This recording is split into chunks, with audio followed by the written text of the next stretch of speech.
Good afternoon, everybody, and welcome. I'm Brent Musburger. What a glorious day in Ann Arbor, Michigan. And for an opener, we've got Notre Dame against Michigan. The weeks ahead, we're going to see Auburn, UCLA, Georgia, Texas, Maryland, all the big powers and all the big names. Meanwhile, back in New York, the College Football Report. Anchoring the show for us, our colleague Pat Hayden, the former quarterback at USC and the Los Angeles Rams. He is joined by our newcomer, a young man who helped guide the Cougars of BYU all the way to a national championship as he covered them out there in Salt Lake. We say welcome to Jim Nance. Thank you very much, Brent Musburger. I'll tell you, it's great to be part of the team here at CBS. And Pat Hayden, I'm really looking forward to working with you this year as you help quarterback the College Football Report. Well, Jim, all of us here in New York want to wish you a warm welcome as well. Thank you. You know, with 40 major college football games taking place every Saturday afternoon across the land, there's bound to be news stories and faces and personalities developing every week. Well, we here at College Football Report want to bring you those stories and faces. We'd like to be your eyes and ears as the college football season unfolds. You know, Pat, as the season unfolds, we're going to have the newsmakers from college football right here in our studios. Today, Keith Byers, the preseason favorite for the Heisman Trophy, the running back from Ohio State, will be joining us at halftime. Next week, Auburn's outstanding running back, Bo Jackson, will be here with us in New York. Needless to say, as far as scores and highlights go, we'll bring you all of the latest information that we have. Well, Jim, we have some early scores in the East where Penn State is leading Temple in the second quarter. It is 14-10 now. But his memories of last year are bitter.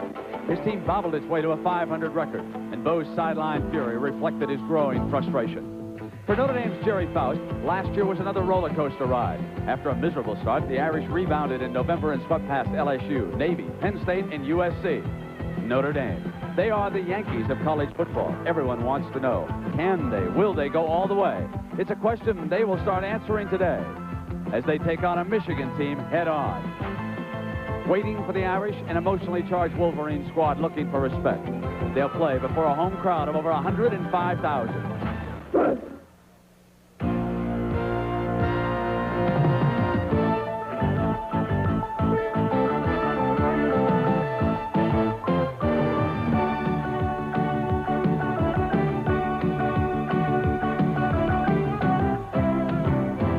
If Notre Dame is to have any success in 1985, they will need big yards from their explosive Heisman Trophy candidate, Alan Pinkett. He joins quarterback Steve Berline, who is back 100% after shoulder surgery this spring.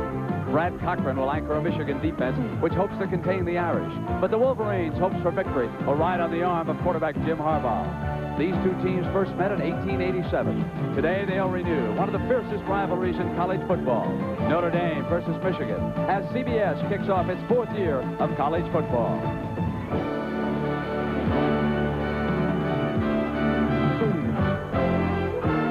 CBS Sports presents college football. Live from Michigan Stadium in Ann Arbor, Michigan, it's the Notre Dame Fighting Irish versus the Michigan Wolverines. Today's game is sponsored by your Toyota dealer and the 1985 Standard Bid, Toyota's hard-working, reliable, lowest price truck. The U.S. Army, a place to be all you can be. And by Stroh's and Stroh Light, the circle of sports beer. The Michigan band will now bring us Lock In, man, one of the most famous fight songs in all the world.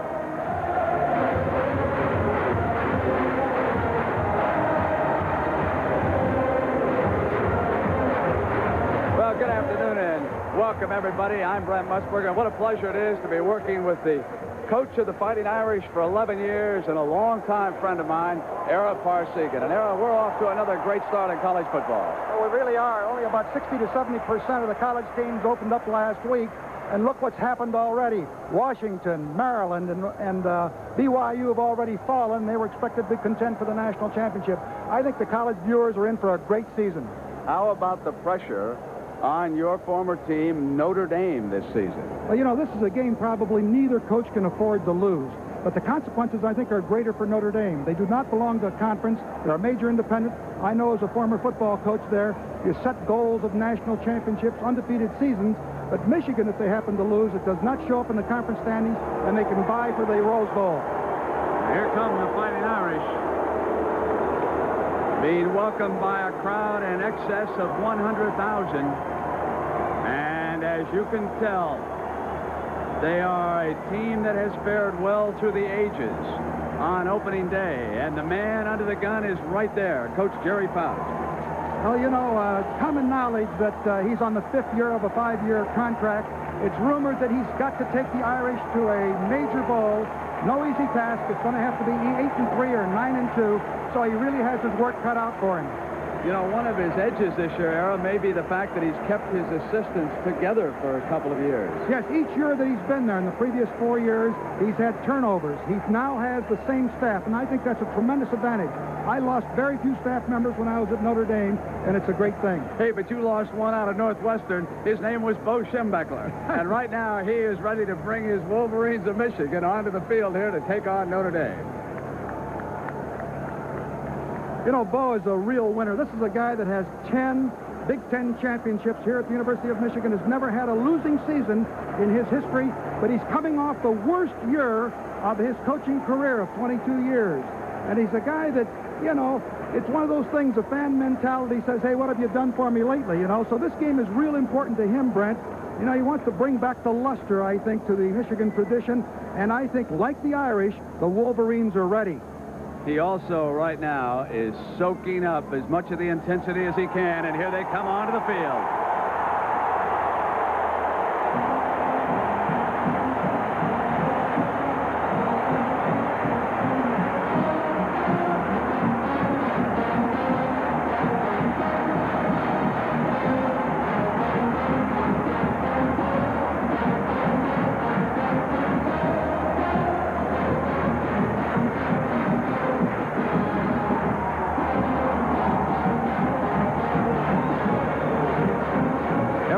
Question to you would be right now, does he have enough firepower to stay with a very talented Notre Dame team?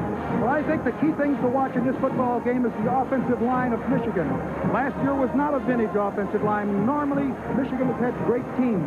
Also, at the quarterback spot, those two things, if they can move the football, they'll take the pressure off the defense and could give the Irish quite a game. So many folks want to know, how good is this Notre Dame team?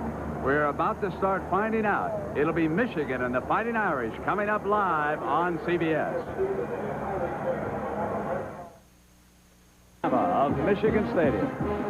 Inside, more than 100,000. A crowd that could exceed 105,000 here today. One of the largest arenas in the world as seen overhead from the blimp. And a day that Michigan and Notre Dame football fans have looked forward to since the unhappy conclusions to last year, when the Fighting Irish were beaten by SMU in the Aloha Bowl. And Michigan, meanwhile, was dumped by the national champion BYU team in the Holiday Bowl. John Carney will kick it off for Notre Dame. The Irish won the flip. They elected to defer, and they will decide in the second half what they want to do. Michigan then said, we will receive. Gerald White and Jamie Morris will be two of the deep men for the Wolverines. And John Carney, one of the most talented kickers, tees it up against Bo Schembechler, who has something to prove this season. And Eric Campbell, also set back at the goal line.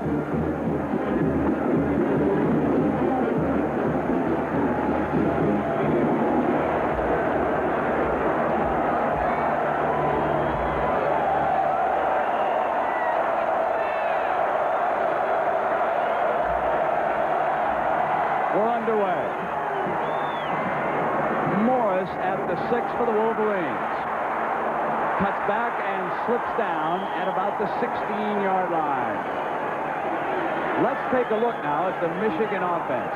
Their quarterback is Jim Harbaugh, coming back from a broken arm, played only 4 games last year. His inside runner will be fullback number 22, Gerald White. Jamie Morris, who just returned that kickoff, is the brother of Joe of the New York Giants. Eric Campbell switches from defense to offense this year. Paul Yoki, 6'8", former basketball player, and Eric Caddis is his tight end. Harbaugh brings the Wolverines to the line of scrimmage.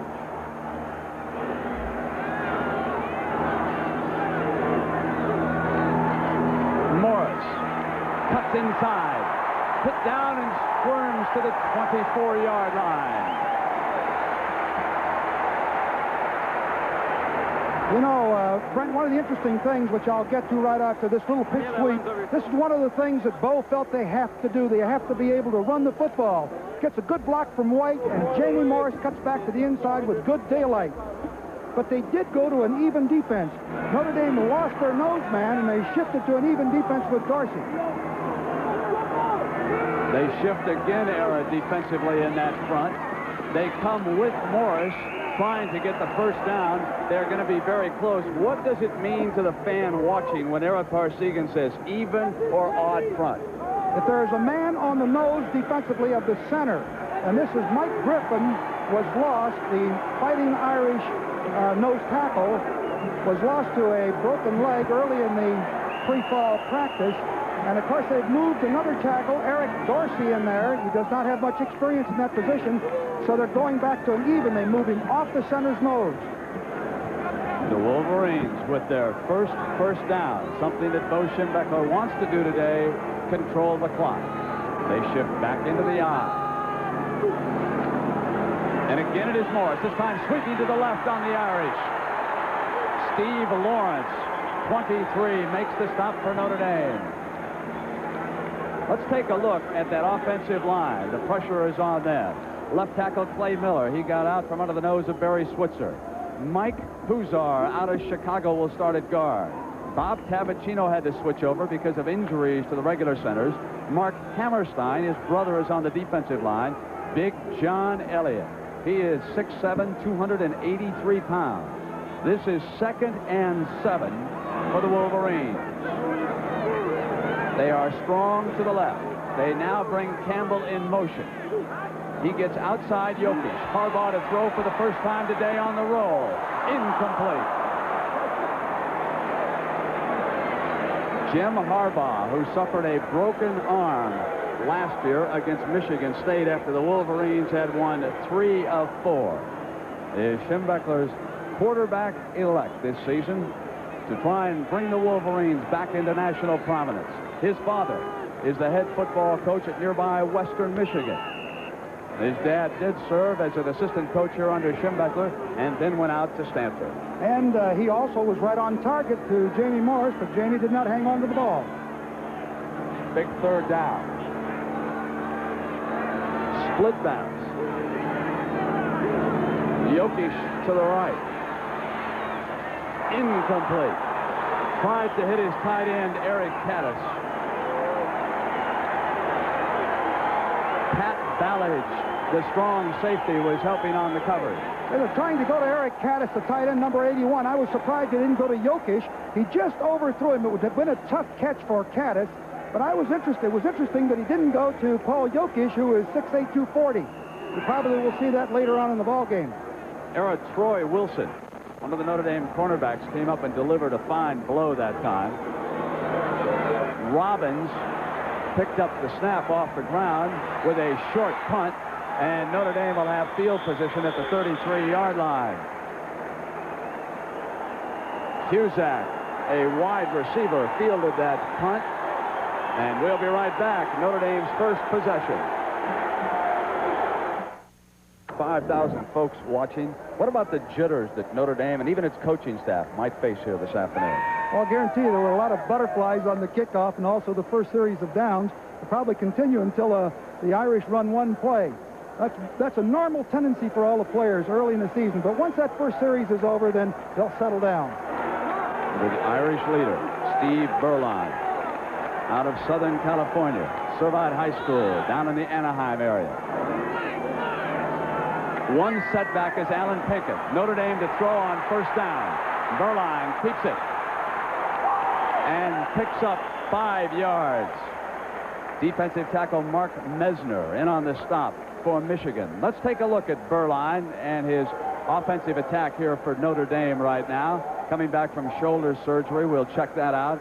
Here's the man who's breaking in as the Irish fullback, and of course their Heisman Trophy candidate is Alan Pinkett. Now, with Mark Jackson out, Tim Brown is their top receiving threat. He is no relation to the New England quarterback by the same name, and he was a defensive tackle last year. Stams is in there, set in front of Pinkett. They'll operate out of the eye, and here comes Pinkett, the Heisman Trophy candidate, And they stuffed him on his first carry. Inside linebacker Andy Moeller steps in, number 49, and delivers the blow. Boy, that was an excellent job by Moeller. You know, the son of the defensive coordinator. And that's the sort of thing they feel that they have to do. They have to stop Pinkett and the running game of Notre Dame. They're going to give some of the passes, the short passes, but they feel that the only way they can get beat is by Pinkett in the run. 3rd and 3.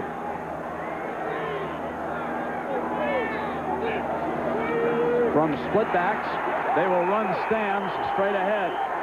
And again, it is young Mark Mesner, a sophomore defensive tackle, whom the Irish have elected to test here early.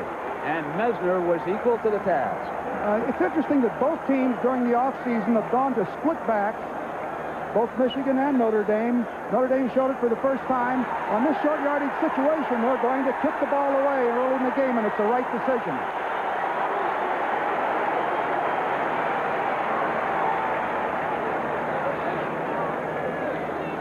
So the sophomore, Mesner, stuffs Stam short of the first down. Sorensen will punt here for the Irish. Eric Campbell, the wide receiver, is set back at the 10-yard line. Steps up to the 16. Good coverage by that specialty team. Excellent coverage and good hang time on the part of Sorensen. Notre Dame and Michigan just underway. We're going to be right back. No score, first quarter. Test pilot Chuck. Ann Arbor, Michigan. All eyes in this town are on this beautiful arena. We had a penalty on the punt return. Yes, we had a clip on the part of the Wolverines, and the ball was at the 16-yard line. It's half the distance to the goal, and now the field position is at the 8-yard line. Tough position for Michigan to operate out of. Jim Harbaugh was over conferring with Bo Schembechler and the Wolverine assistants. Down here, you would expect them to be very conservative. They do not want to turn the ball over. Remember, I asked Bo that on Thursday. He said, we're not going to throw the ball down there in our own territory. Campbell is in motion. From the eye, it's the fullback, right straight ahead. Just what you'd expect from Michigan. Exactly. And this... Boston College and Maryland are underway. We want to get an update on that, so let's go live to Pat Hayden. Brent, after a sloppy start, BC put together a 76-yard drive, which culminated in 20 seconds left in the half. This touchdown pass from Sean Holleran to Kelvin Martin. It's 10-7 at the half. Let's go back to Brent Nera. Thank you, Pat. Of course, Troy Stratford injured for the BC Eagles, and Doug Flutie's little brother is now operating at running back for that team, and they're underway. From the I formation, Jamie Morris squirts right straight ahead, short of the first. Let's take a look at the Notre Dame defense. They have 8 starters returning, including Robert Banks, one of the outside linebackers.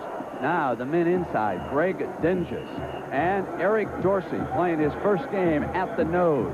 Wally Klein, the brother of Joe Klein, the former Arkansas basketball great. And the other outside linebacker is Mike Larkin. His brother, Barry Larkin, played baseball here at Michigan, was subsequently drafted by the Cincinnati Reds after he helped the United States Olympic team to its medal out there as a demonstration sport in Los Angeles last summer. And from it, your face. Brent, what happened? There was the official called sideline interference. We're going to penalize, I think, the Wolverines. I don't know exactly what happened, whether the players were out on the field while the ball was still live, but that is what the dialogue that's going on between, or was going on between Bo and the official.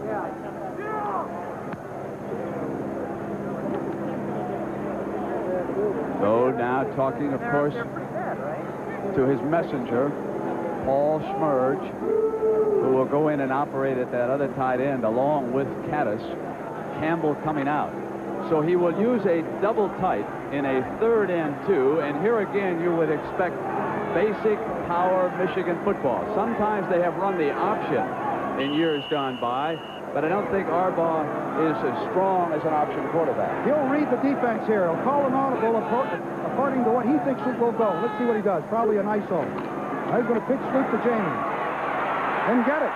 And the Irish over on the right side swarmed all over him that time.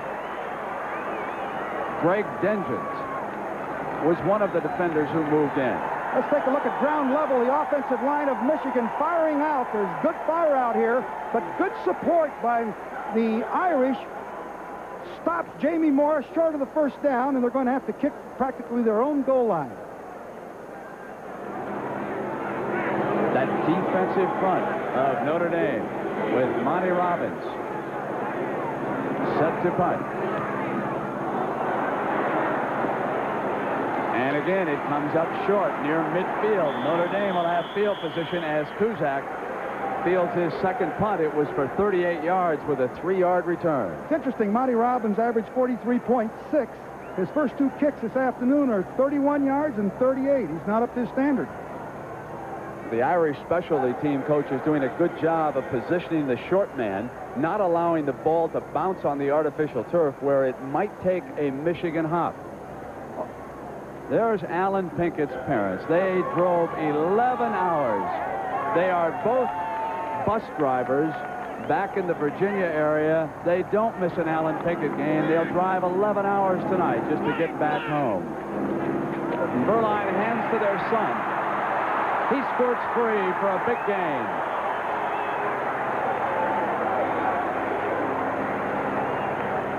That was a marvelous job of option reading. Actually, Pinkett was trapped in the backfield here. This is that split back. They like to run a little trap blocking. He reads it here.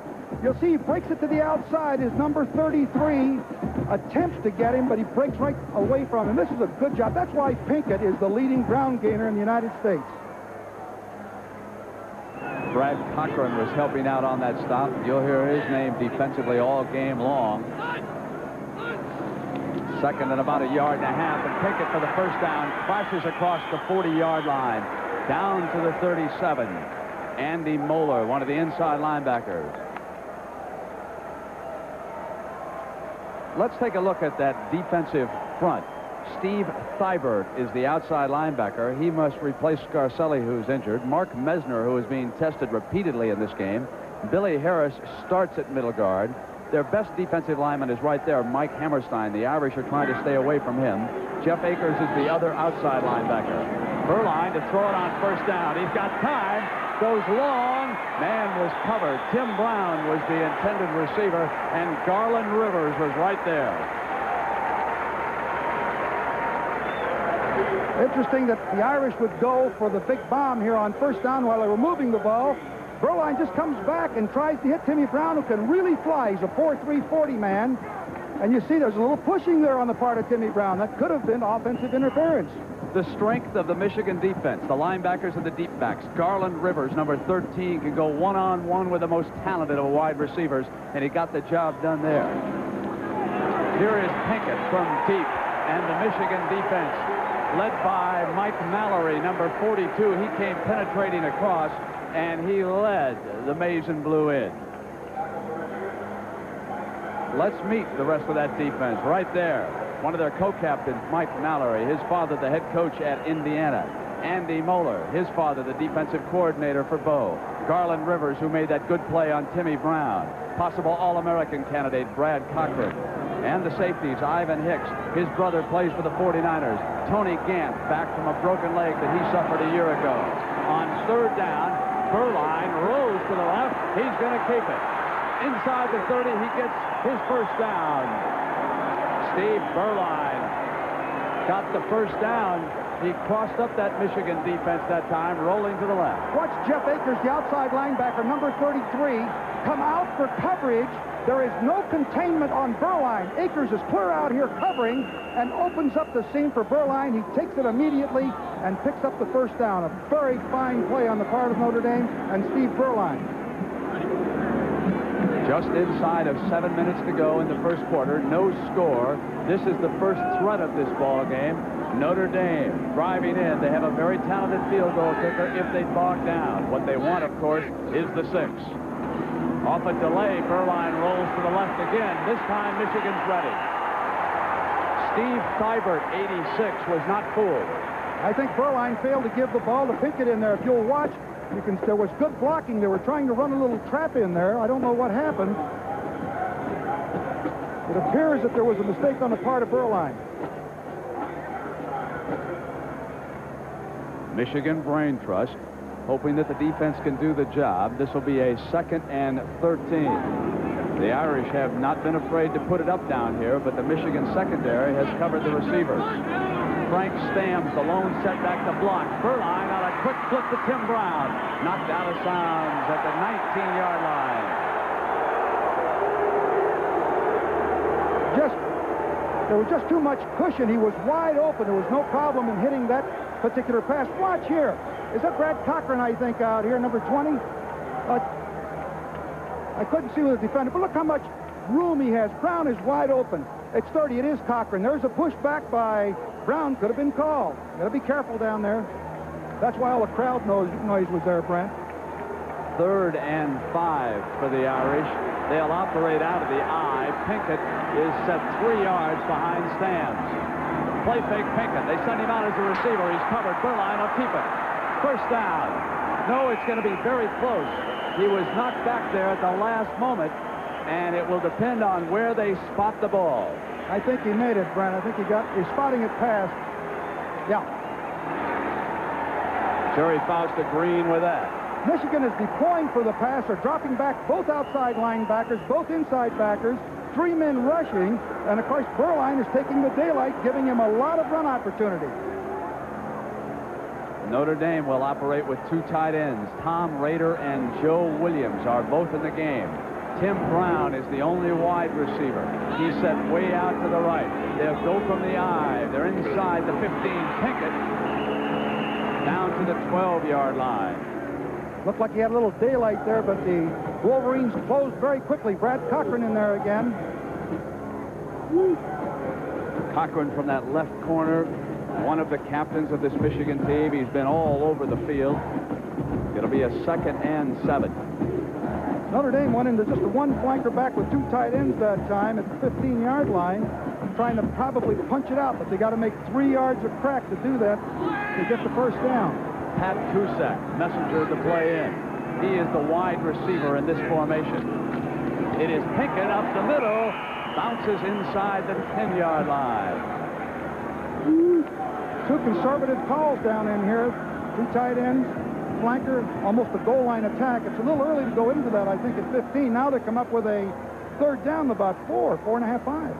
What do you think Mike Stock, former player and the assistant coach who's calling the plays, will come up for Notre Dame with this situation? Good question. If he doesn't want to give away the 3 points because he knows it's sure with Carney, he'll run a conservative play. I think a run action pass here would be very appropriate, and he might go with it.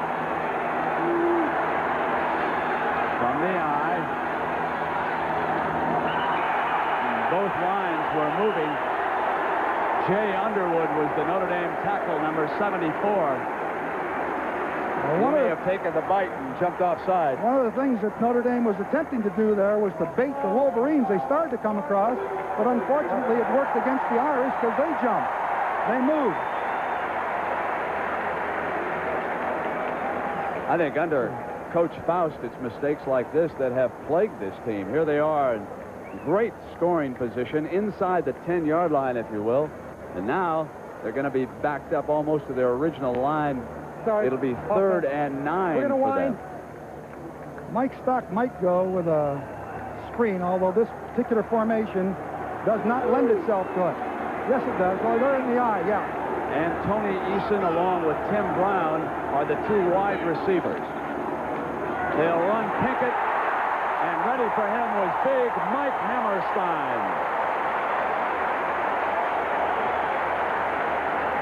And here comes Carney, one of the great field goal kickers that Notre Dame has ever had. Never forget that field goal he kicked in the Southern Cal game last year. I mean, it was a quagmire. They came in under unbelievably sloppy conditions and put it right through the uprights. 17 of 19 as a field goal specialist for the Irish, and one of those misses came from 50 yards out. The ball will be put down at the 19. He's good again. Carney is now 18 of 20. Notre Dame gets on the scoreboard with a 34-yard field goal, but they're disappointed. They wanted the touchdown.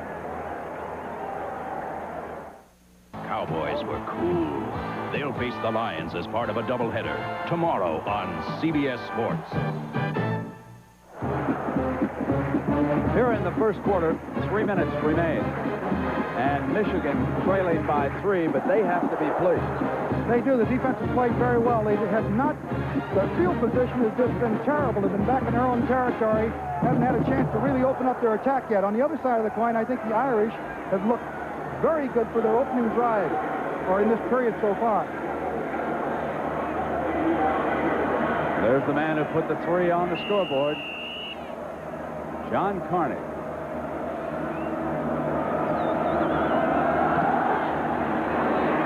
Deep kickoff. It'll go out of the end zone, and unlike last year, it'll just come out to the 20-yard line instead of the 30. Bo Schembechler, of course, is the man in charge of that Michigan offense, and we asked him what he wanted to do today. I'd like to possess the ball. Our goal is to get 20 first downs. If we can get 20 first downs, then we have some semblance of possession, and then if we get a big play or two, we're right in the game with a chance to win. We'll see what he comes up with on first down. Perry Moore has checked in at fullback. He'll set up in the I ahead of Jamie Morris. Now they split out in that formation. They are strong to the right with Caddis. Harbaugh will dump it off. 8-yard gain by Jamie Morris.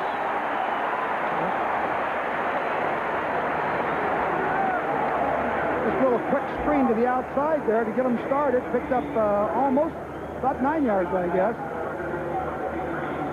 It's what's interesting, though. Bo went right to the air on first down. He's out to the 20-yard line, which I think is less conservative than he has been in the past. And again, they go to the split backs with Caddis lining up strong to the right. Now they'll run Perryman straight ahead for the first down. And Bo starts to control the clock.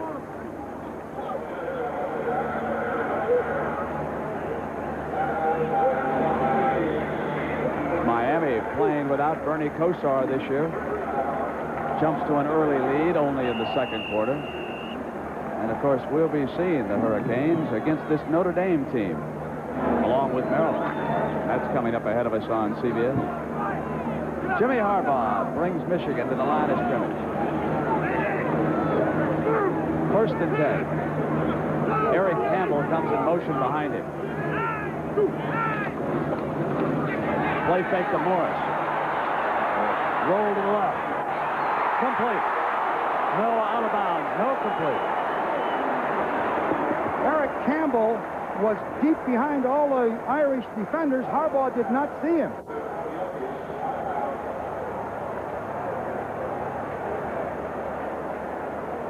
And take a look right here. He just does not keep his feet. And here's Eric Campbell. You see past the defender's 5, but the ball is thrown, and you see he does not have his feet in. Good call by the officials. Pat Ballage was on the coverage for the Irish.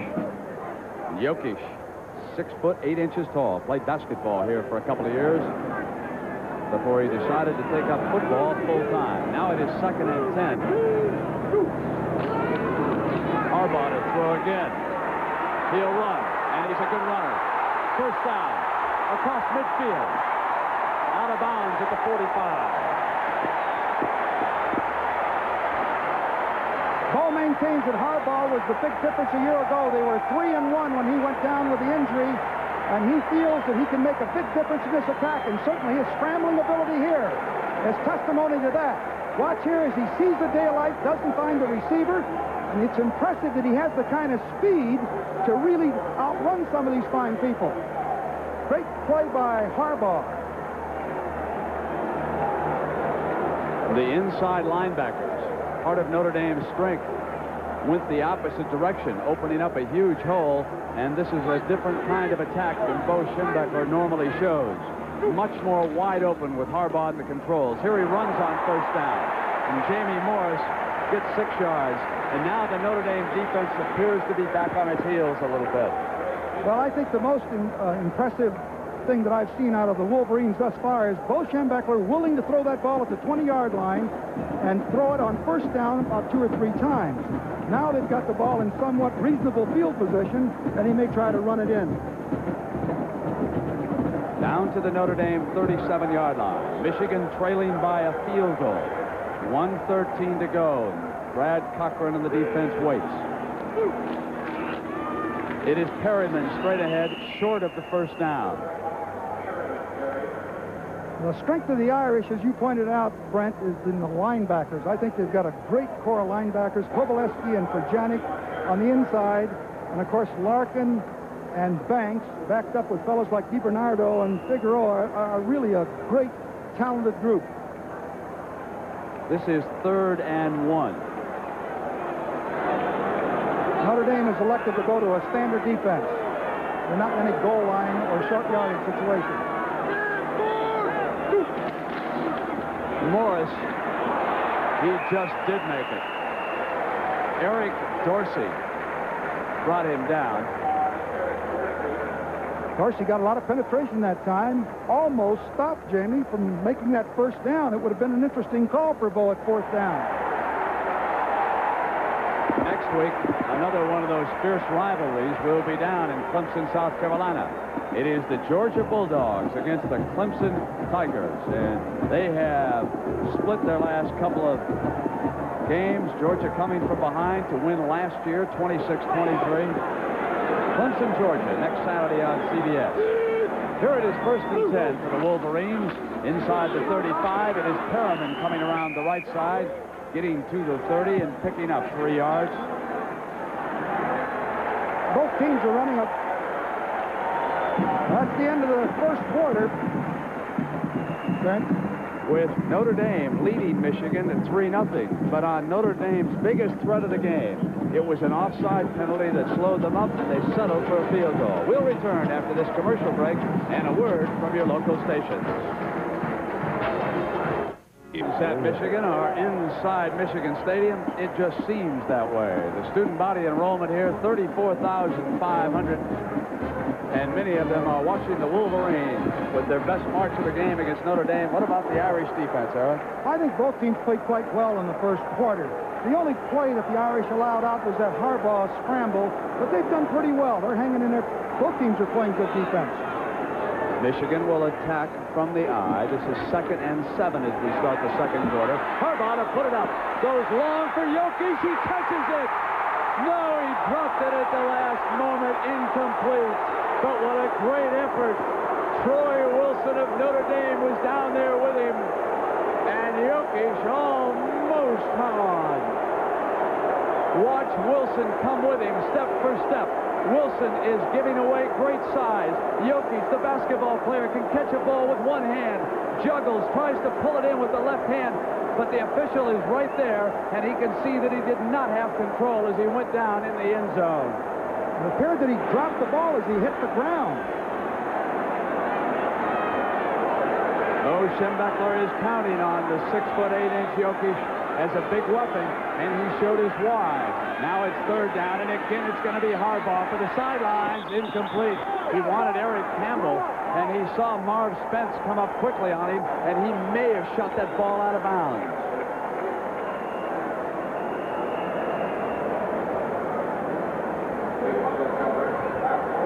We have an injury down inside the 40. Certainly, Era, I could not tell from that particular angle whether he had it and controlled the ball and the ground actually knocked it free.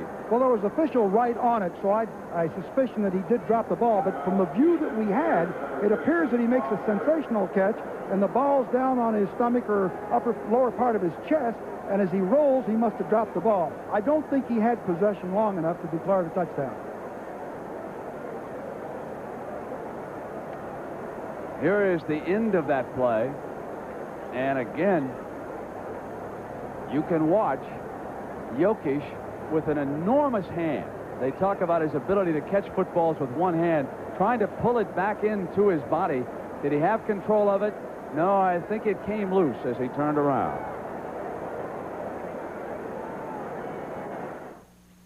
Is the Wolverine who was shaken up, coming over to the side of the field. Gerald White would come in. And now the Wolverines will attempt a field goal. The first one by Gillette. Mike Gillette. He is a freshman kicker, a great baseball prospect here at Michigan. Kick is up. Short. A 47-yard attempt comes up short. Notre Dame will take over. They lead 3-0. What about the Notre Dame attack as they come back to work?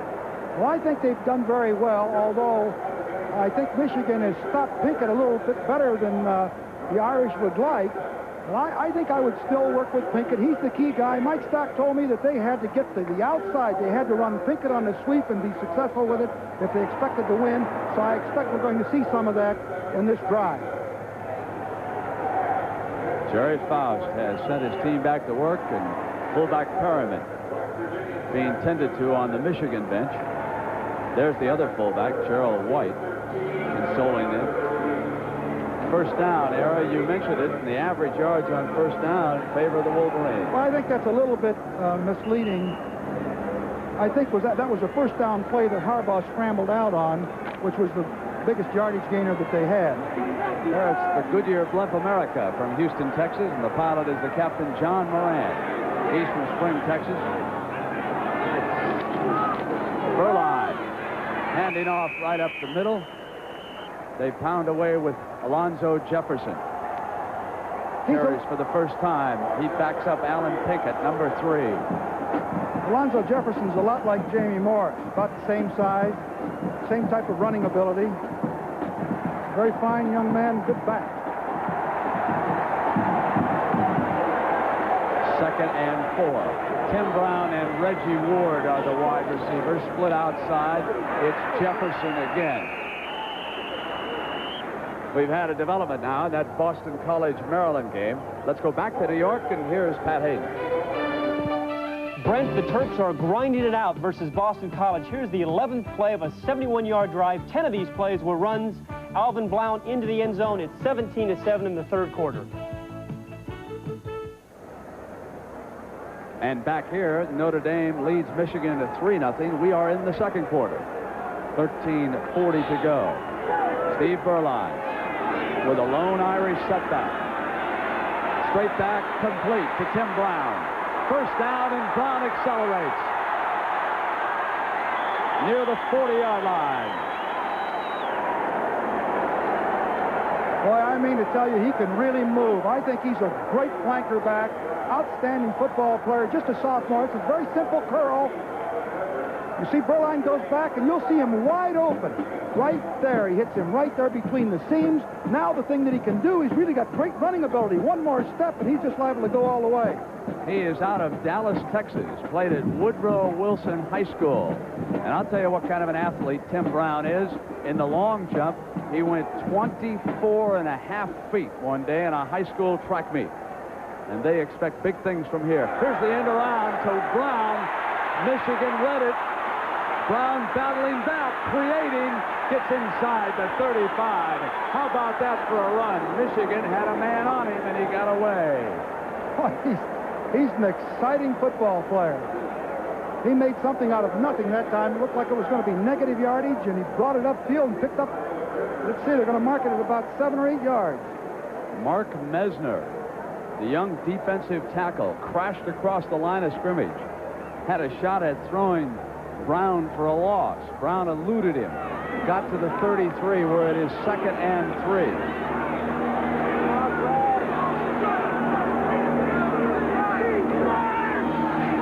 Burline off the play fake. Complete to Cusack. One of the hardest plays in football to defend. He's faking down the line, holds the linebackers, and Burline put it right to Cusack. I think that's one of the toughest passes to defend against. Well executed by the Irish. A 29-yard gain as Pat Cusack slants inside. First down for Notre Dame inside the 15.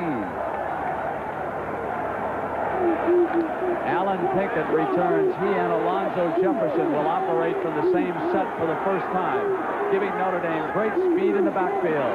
Here comes Pinkett behind Jefferson, and Garland Rivers, number 13, came up and smacked him. Boy, what a great play by Garland Rivers. He fired the corner just right. Great tackle. They had the right defense on. Through Pinkett for a 1-yard loss. Tony Eason and the fullback Frank Stams will come in for this second down. Berline has been very effective on those quick throws off a fake.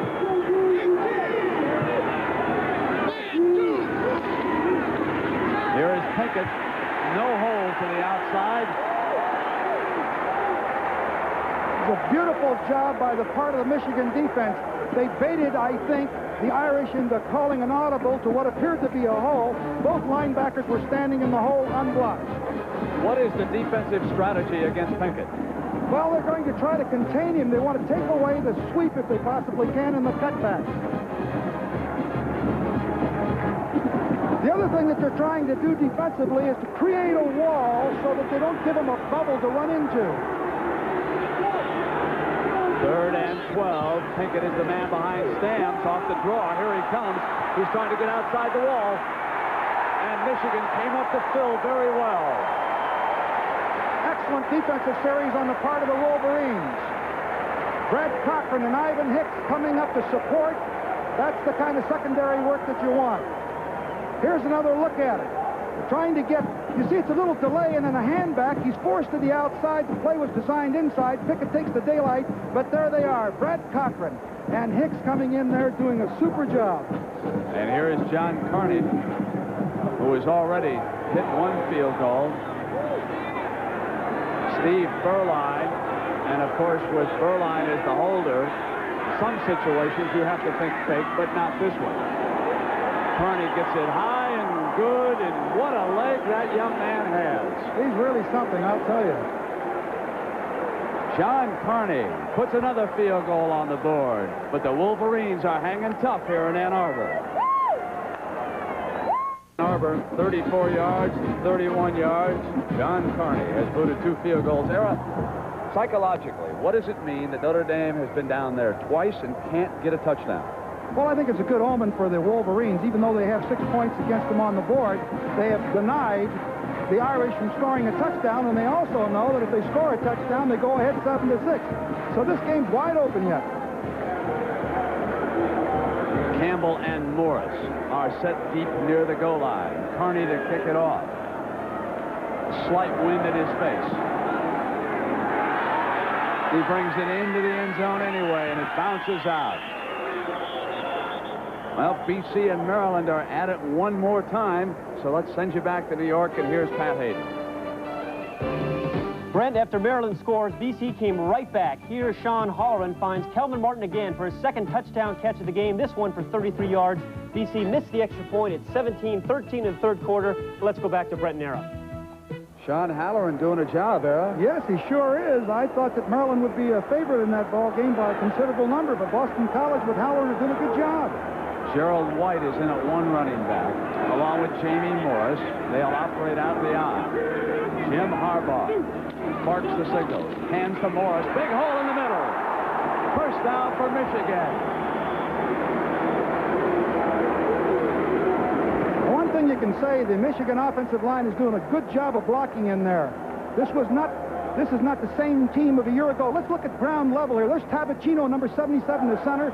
And watch as Jamie Morris gets a great hole through there. There isn't anybody that touches him until he gets downfield for an 11-yard gain. He's 7 for 36 now. Pat Ballage making the stop. Strong safety for Jerry Faust.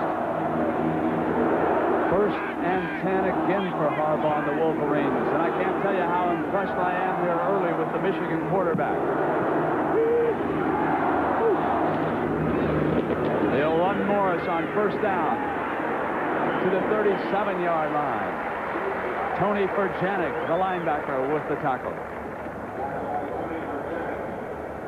College football picking up around the land. We'll see that Georgia Tech team coached by Bill Curry a little bit later in the year. The Louisiana State and Bill Arnsbarger trying to get back to another major bowl. Georgia, whom we'll see next Saturday against Clemson with the lead in the fourth quarter on Baylor. And that Clemson team having trouble against Virginia Tech, coached by Vince Dooley's brother. You think he'll call his brother and ask him what to do? They'll be on the phone every day. 2nd and 5 for Michigan. They trail it by 2 field goals. Morris broke a tackle. First down out to the 47. Great piece of running again. They're doing a great job on the Irish defense as far as blocking up front, something they could not do a year ago. Watch here from the end zone as Jamie takes a little delay. It's kind of a delay sprint draw. Gets good daylight in here. Wally Klein came in and almost made the play, but there's, Jamie Morse does run a lot like Pinkett. This is one of the things that Bo Schembechler said. He's a fine little runner. 8 minutes and 20 seconds to go in the first half. Morris comes out.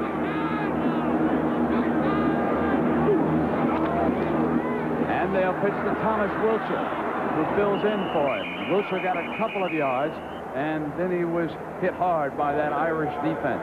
Wiltshire is a young man who came to Michigan with great speed, but he has been slowed throughout his career by injuries. Back in high school, he ran the 110-meter hurdles in 13.6. They were expecting great things from him.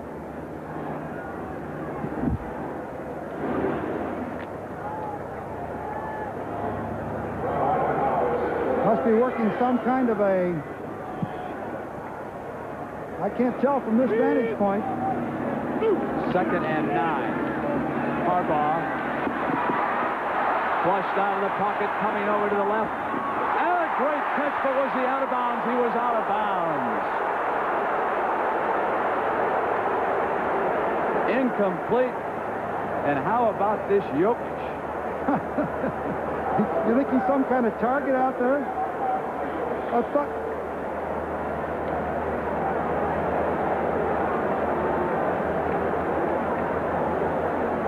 Looks like this must be Gary Moeller, one of the defensive coordinator, working on some coverages against that quick look-in pattern that they hit to Cusack. That's the same diagram right there, trying to figure out probably what is the best coverage against that, because they expected to be thrown again. It was so wide open.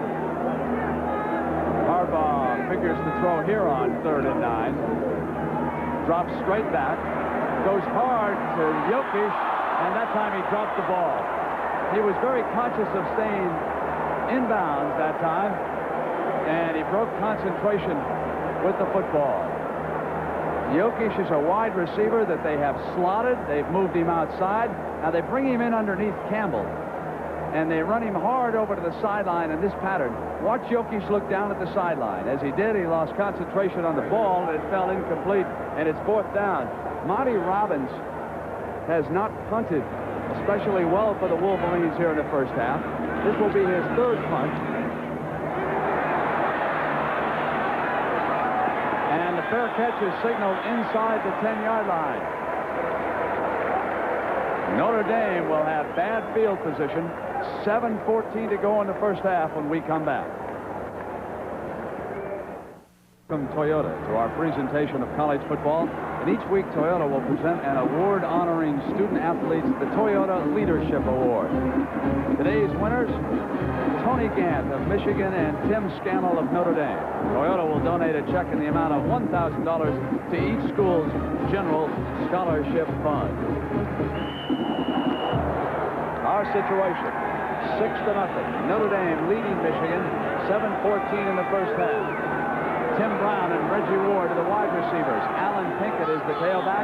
Frank Stamms, the fullback, behind Verline.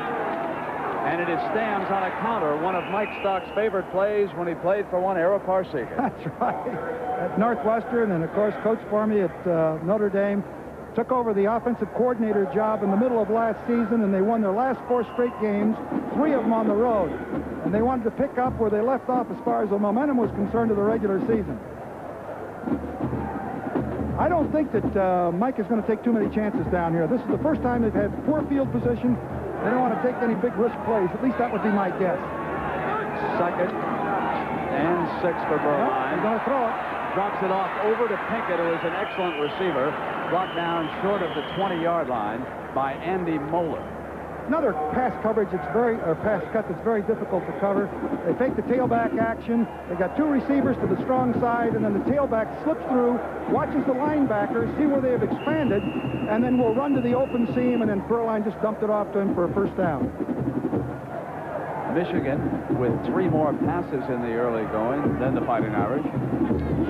I think, excuse me, Brent, I think Bo would be pleased if he saw the stats right now. Pickett only has 17 yards and 10 carries. They fake it to him that time, Era, and Furline throws, and Reggie Ward juggles and comes down at the 35, and now they rule incomplete. Let's see what happens. One official said it was a good catch. They get it sorted out, and they call it incomplete. Probably a little bit like the Jokic one. Let's take another look at it and see whether or not he actually had it. He just comes down in a big turn-in. Reggie Ward, he's open here. The ball is deflected right there. No, he didn't have possession of it. It hit the ground. Good call by the official. Cochran had the coverage. He was all over him that time. Brad Cochran is one of those rarities as a defensive back. He loves the bump and run coverage. Loves to go one-on-one. It's interesting, too, that they're going ahead and opening up their offense down in their own territory here. 2nd and 10. Michigan looking for that turnover with 6 minutes to go in the first half. They run Pinkett. Mark Mesner, the sophomore defensive tackle from Milford, Michigan, again in on that play, number 60. Of course, at halftime, we'll have all the scores. Penn State off to a good start under Joe Paterno this season. Louisiana State and North Carolina are tied at the half. And, of course, Pat Hayden has been showing you how that score is developed. And they have gone to the 4th quarter. So Pat will be along with Jim Nance at the half with all the scores and highlights. Pinkett and Alonzo Jefferson are split in the backfield. Furline can't get it off. Big Mike Hammerstein, the All-American, rolled in for the sack. Look at that defense of Michigan. Boy, they're really pumped up. They're really doing a good job. The Irish are going to have their hands full. Now, one of the things they're going to have to do is watch the blocking scheme because they cannot allow Hammerstein to come in like that. That's right. Hammerstein came in there and put a lot of pressure on.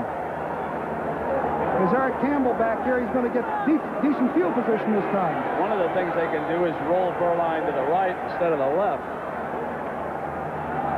So it'll be Sorensen back to punt. Good kick. Eric Campbell for the fair catch at the 40-yard line. Michigan with a lot of time. That's a 41-yard punt. The Wolverines trail it by 6. They're 60 yards away from a tying score. That vast arena, it is 6-0 Notre Dame. And Era, what will Michigan do here with this field position and 4:40 to go? Well, even though Harbaugh is 1 out of 5 in his last attempts, I think they're going to go to the air. He hasn't been that far off. They've had a couple that have been on the sideline that have been almost inbounds. They've got 4:40 left, and I think Bo is not going to be conservative. Fullback Bob Perryman, who was shaken up earlier, is back in the lineup. He will block the reverse. It's Eric Campbell. He can fly. They've got a hole on the left side.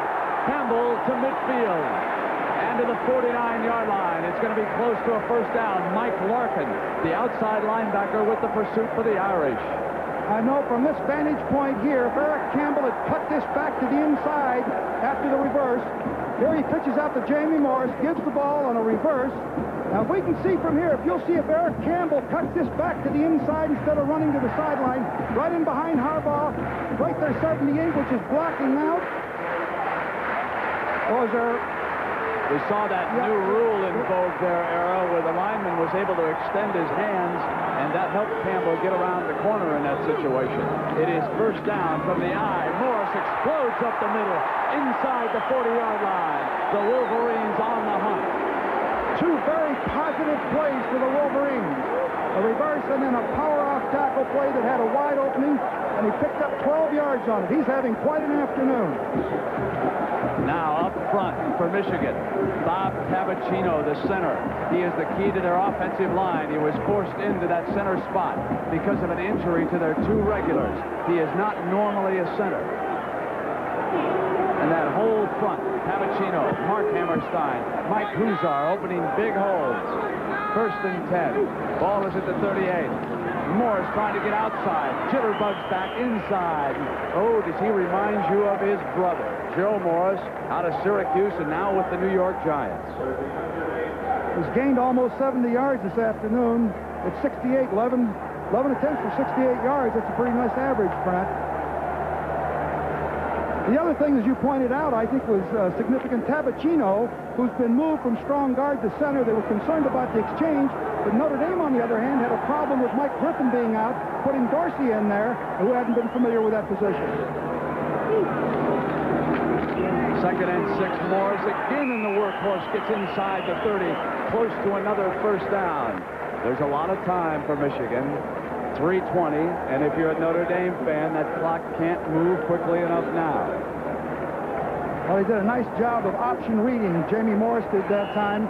Didn't look like there was a whole lot there, and he did pick the slight daylight. Looked more like pink at that time. Harbaugh brings him to the line. 3rd and about a half a yard.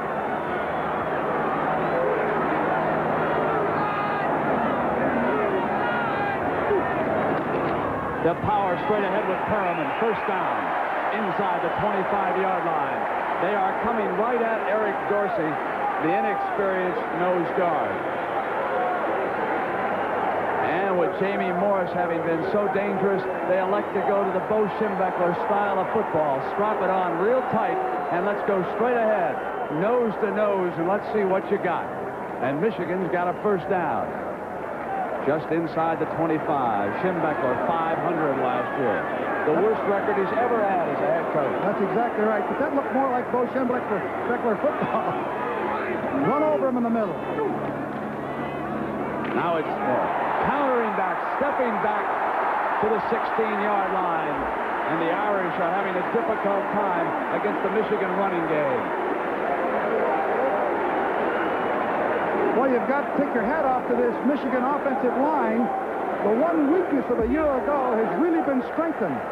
They are handling the defense of the Irish, and you can see the Irish over there trying to make some decisions about what kind of call, whether or not they want to go to a goal line look to shut down this running game, but they're back in a standard odd defense. Great play here for an offense. 2nd and 2 going in. They elect Perriman up the middle. He's inside the 10-yard line for a 1st down. 1 minute and 45 seconds on that clock in the 1st half. It's been a very impressive drive. Here comes Harbaugh to the sideline. Here's another look at it from ground view. You'll see a missed tackle right in the hole. Right there. I think that was Steve Lawrence, number 23. Now, he dropped the ball and got it back. That was close. Gerald White steps in at fullback. He's set ahead of Morris.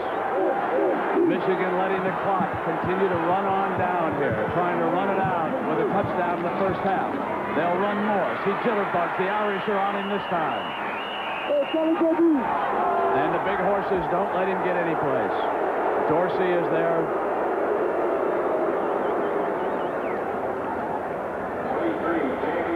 Michigan has elected to take a timeout here under these conditions. So we'll come back, and when we return, Michigan will have 119 to work with.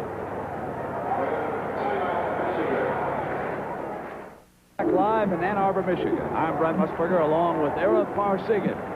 And you don't look so bad yourself. We've got 1 minute and 19 seconds to go here in the 1st half. Michigan trailing Notre Dame on the strength of 2 John Carney field goals, 6-0. But Michigan with his biggest threat of the game. I'd go to Jokic right here. 6'8", 2nd down. Let him out jump the defender if he can. He's to the right. They're looking for him, but they're going to drop it off instead to Morris. And Morris gets down close to that 5-yard line. Tony Furjanic, the linebacker, over on Morris. You know, the other thing that really impresses me is the poise of Harbaugh in here. Here's another look at it. He looks at Jokic first, the top of your screen. Then he drops the ball off to Jamie Morris right there. Look at the speed. Look at the acceleration right here as he runs away from Tony Furjanic. Gets it down to about the 4. Another big down or a big call. Notre Dame has to be in a goal line look.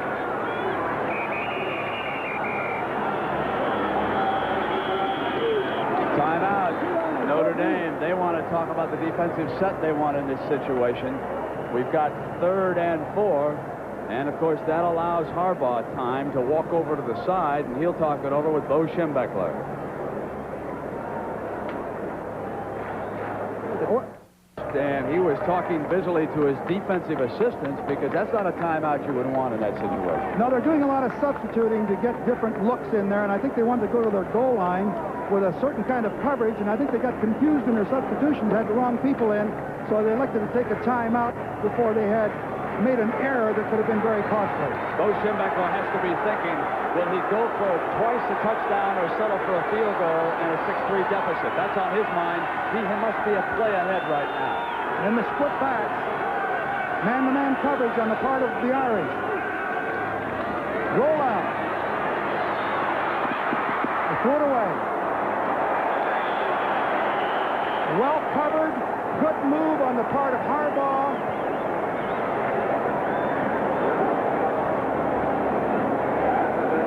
Let's see, what do we have? 4th down now. We didn't give away the 3 points. He could have tried to force the ball in, interception, and wouldn't have gotten the 3 points. Do you agree with Bo? Get the field goal kicker in here. It's inside the 5-yard line. There's a minute to go. He's going to have Gillette attempt a field goal. Yeah, I think it's a good call. I think you take the 3 points. Psychologically, you get on the board. It's a 3-point game at the end of the half. He gets this. Mike Gillette has got it. His first field goal. The freshman puts his first points on the board for Michigan, a 21-yard field goal. And we will see him around the Big Ten Conference for any number of years. And, of course, it's more than just 10 football teams in the Big Ten. Back in Ann Arbor. 6-3. The Irish over the Wolverines. Michigan will kick it off. Goodyear blimp with a beautiful view of this return. And there is a return man down there that I would be very conscious of if I was Michigan. And that's number 81, Tim Brown. And don't discount Alonzo Jefferson. He's a flyer. Let's see what Michigan attempts to do on the kickoff. Gillette is not kicking off for them. The barefoot of Rick Sutkowitz will pound into the ball at the 40-yard line.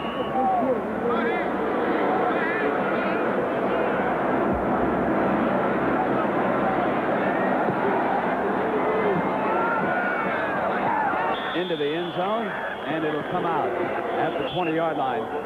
Error on 3rd down. Jim Harbaugh threw the ball into the stands. What about that play? Well, I think my vantage point here showed that all the receivers were covered. If he tried to force that ball in, and there was an interference, they would have come up completely empty. Psychologically getting on the board, getting the 3 points, making it a 6-3 game was very, very important. I think it showed an awful lot of poise and intelligence and a big difference at that quarterback spot. Notre Dame possesses a marvelous kicker in John Carney. Would you go to a prevent if you were Gary Moeller running this Michigan defense, or would you keep maximum pressure on? I think I keep standard defenses right here because of the field position. I wouldn't take any chances. I think they're going to try to run it as they are right there. Pinkett with a hole, comes to the right side, gets across the 40-yard line. Now, 57 seconds to go. A couple of passes and Carney could be back in business. That's a 24-yard gain by Pinkett. When you face a field goal kicker as lethal as Carney, you cannot afford to let down in the closing minutes of the first half. That's a very good point, Brent. You got a guy like Carney, you can't take any chances of allowing him. He can kick 60-yard field goals. Kicked a couple of 62-yarders last week. So anytime he gets down into that range, he's terrific. They'll run Pinkett to the left. Hammerstein helping out on the stop again. You know, one pass completion could put them into field goal territory. 40 seconds. And, of course, at halftime, I know you're all interested in the other scores, other games. Jim Nance, who we welcome today to the CBS Sports family, working back in New York with Pat Hayden. They'll update everything. Here it is 2nd and 5. And they run the big man, Pinkett. Had an alley, got a first down at the 41-yard line. 20 seconds, Jeff Akers, an outside linebacker, finally stopping. This has been Pinkett's finest running of the game so far, the last few plays. Not only that, they are now in field goal range for Kearney. So they will have a timeout, and that allows us to check in on the two campuses of these great universities that we're watching play here this afternoon.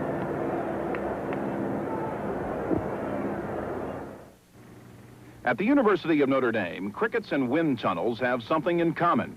Both are important tools in research, the discovery of new knowledge. Researchers here are studying fields ranging from insect communications to aerodynamics, from radiation chemistry to germ-free animals. These areas of study may be worlds apart, but they are the vital components of the world of teaching and research, a world enriching the minds of students and enhancing lives around the globe. The University of Michigan is a very proud member of a very small set of institutions called research universities, combining distinguished scholarship, education, advanced research training, and professional training in a way that is distinctly American.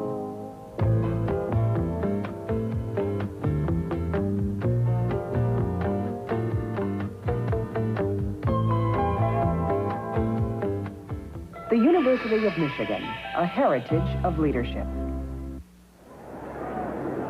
Because the Irish defensive Jerry Faust used a timeout on defense inside the 5-yard line against Michigan, they now have only one left, and they must live with that, with 20 seconds on the clock, and they're trying to maneuver themselves into field goal position here, and of course, that could cost them the opportunity to get a few precious yards closer.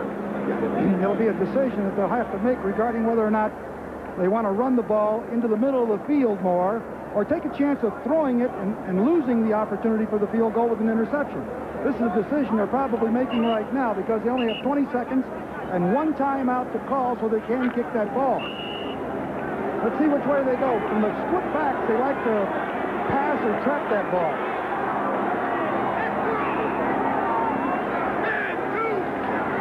He's going to throw it. He's going to try to get it down in there, and he's got him wide open. Tony Eason with his first catch of the game at the 30-yard line. That's a 12-yard gain. And with the first down, the clock stops long enough to move the chains. That gives Notre Dame a big breath of air. Notre Dame has called their last timeout. 13 seconds, they're not going to take any more chances. No, he's going to send them back now. He's starting to send out the kicking team. Now they've gone back. He used his last timeout with 13 seconds. It's gone. They're going to kick it. Now, here he comes. I must say that with the clock stopping and the chains moving and 13 seconds, of course, you've got a great kicker like Kearney. You're probably just as well putting it up right now and not having something go wrong and allow the clock to run out on you. But I would have saved that last timeout and run one more play. I think I would have, too. I think I would have run it to the field because they were in a hustle-huddle situation. And I saw Berline walk up to the referee and give his last timeout. This will be a 47-yard kick by the talented Mr. Kearney. He has already hit 2 today, so he is 19 of 21 for his fabulous career. One of those misses from the 50-yard line. From 40 to 49 yards, John Kearney was a perfect 10 of 10. Well, as soon as he hit the 40-yard line, because this guy can kick 60-yarders, he really, as Jerry Faust said, he had to make a decision regarding a 40 to 45-yard area because he didn't want to surrender the ball. But in this particular case, of course, it's the end of the half, and there's no concern. Let's get the points on the board, he's saying. He's already kicked them from 34 and 31. Here comes 47. What a weapon. John Kearney is one of the finest kickers in college football. He is 3 for 3 for the Fighting Irish. And if he wasn't an Irishman before this game, they'll be toasting him all over Chicago and Detroit and Cleveland and Notre Dame, Coach. You know, coming into the ball game, I felt that the kickers or the field goal could be the difference in this football game. And certainly in the first half, they've demonstrated that that might be the way this game is going to finish by field goal decisions or the number of field goals that are made by each team. No one has crossed the goal line yet to score a touchdown. So often you see especially young men who are playing in college football. They get a field goal at 6-3, time is running out, and they'll let down just a little bit defensively. And that's all the daylight that Alan Pinkett needed to start squeezing the ball past midfield and get the 3 points back for Notre Dame. That could be a very big score before this afternoon is over. Yeah, how'd you like to have a walk-on like that come on for you to be your kicker, huh? Not bad. Don't even have to give him a scholarship at first, right? Not. Listen, with his abilities, you have to give him one in a hurry. Well, he'll kick it off, and with 8 seconds to go, will he boom it back in the end zone or allow them to try and run it back here? He can pretty much do whatever he wants. You know, with his kicking ability, I think I would just squib it and let the 8 seconds go. But with Carney, has got a favoring wind, he'll probably put it in the end zone. Because he can really hit the ball.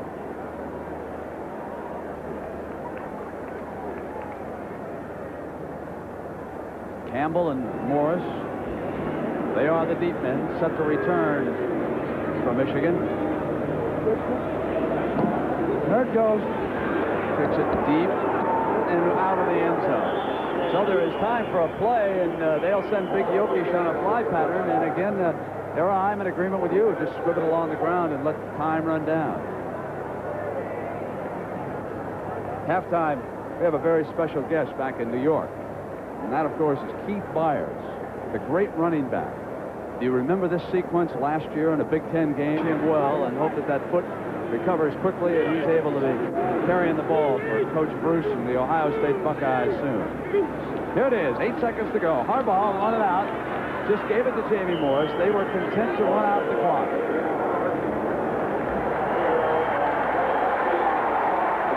We're going at the end of the first half, with the Fighting Irish of Notre Dame leading the Wolverines of Michigan 9-3. It's been a battle of the field goals, and the Irish are ahead in that department, too.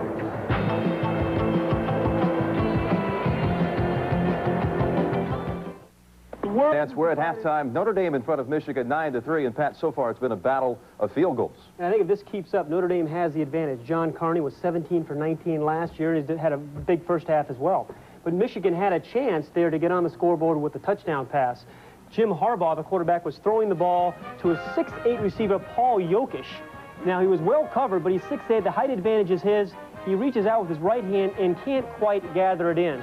But that's really the closest we've seen any team come to a touchdown in the first half. And with that touchdown and an extra point, Michigan would have the lead at halftime. Instead, it's 9-3. All right, Pat. Let's get to the top 10, where Auburn sits at number 1 this week. And they're having a tough time, folks, right now. In the second quarter, they have just taken the lead against Southern Mississippi.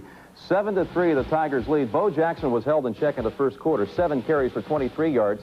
But he's back now up to 9 carries for 88 yards. That long run set up the touchdown of Tommy Agee, and the Tigers lead 7-3 over Southern Mississippi.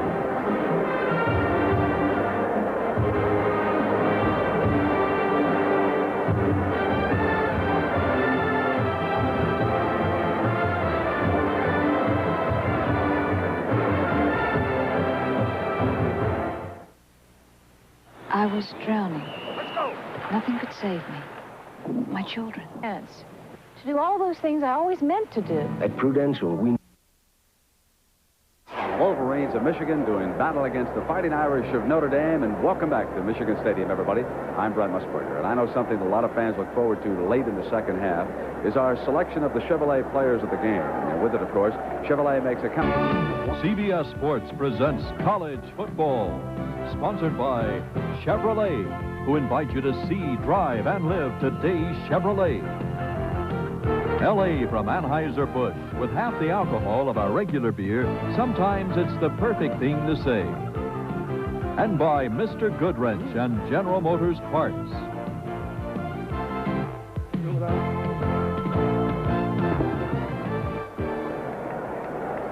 And back in Ann Arbor with the Fighting Irish leading Michigan 9-3. Arrow, what can we expect to see in the second half? Well, from this vantage point, I'd say that the superior passing game belongs to the Fighting Irish. Berline and his whole group of receivers, they've had people open, come up with possession first down. the running game of Michigan has been very impressive, and I think it's going to be that kind of a battle in the second half. Let's polish off Era's angle for a minute, folks, because there's a play I want the coach to show me. How did they squeeze Pinkett loose here late in the first half against that good Michigan defense? Okay, folks, if you'll disregard the running back, which is Pinkett, but take a look right here. The tight end Raider picks off the outside backer. Perino goes down inside, and the guard steps around, picks off the linebacker here. The near back, which is Alonzo Jefferson, comes here, and right through there, Pinkett for 24 yards right after the touchdown. The field goal by Michigan, and it was vital to the Kearney last field goal to lead them ahead 9-3. Here it is. Watch it. There's Mallory, number 8, that is blocked out by Alonzo Jefferson. You see the tight end Raider doing a great job, and watch Pinkett's just split right through there for 24 yards, his best run of the afternoon, and set up that Kearney field goal. We praise the running backs, and frequently we forget about the reasons why those gaps are open, and Alonzo Jefferson was put in. We think of him as being more a runner than a blocker, but he got the job done, and Pinkett did the rest, and it was his explosiveness late in the first half that carried Notre Dame down there to their third field goal. Here come the Wolverines.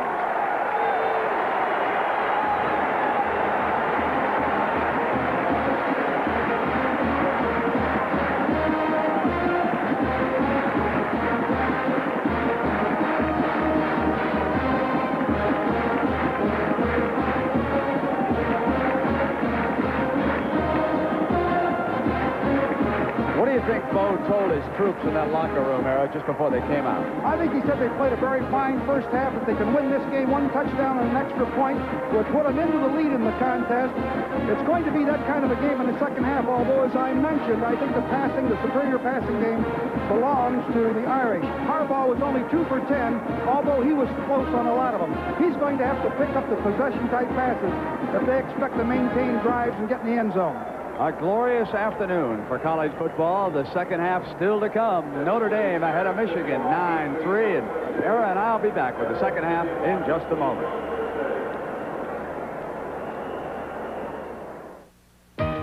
He's out of Troy, Michigan, Country Day High School. Notre Dame tried to recruit him hard, but they didn't want him to play football, folks. They wanted him to play soccer.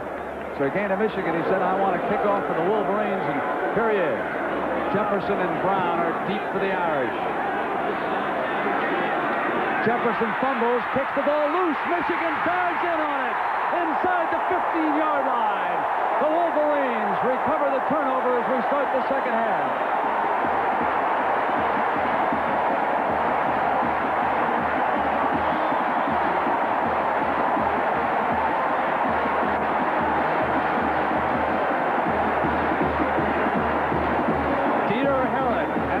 Linebacker comes down. Jefferson will run up. He looked upfield for a potential tackler in a hole. Broke his concentration. Then he kicked the ball. And Dieter Heron, the big challenge was to keep it before it went out of bounds. And he scooped it up just down near the 15-yard line. There's a player injured on the far side over there. That might have been Jefferson. It is Jefferson.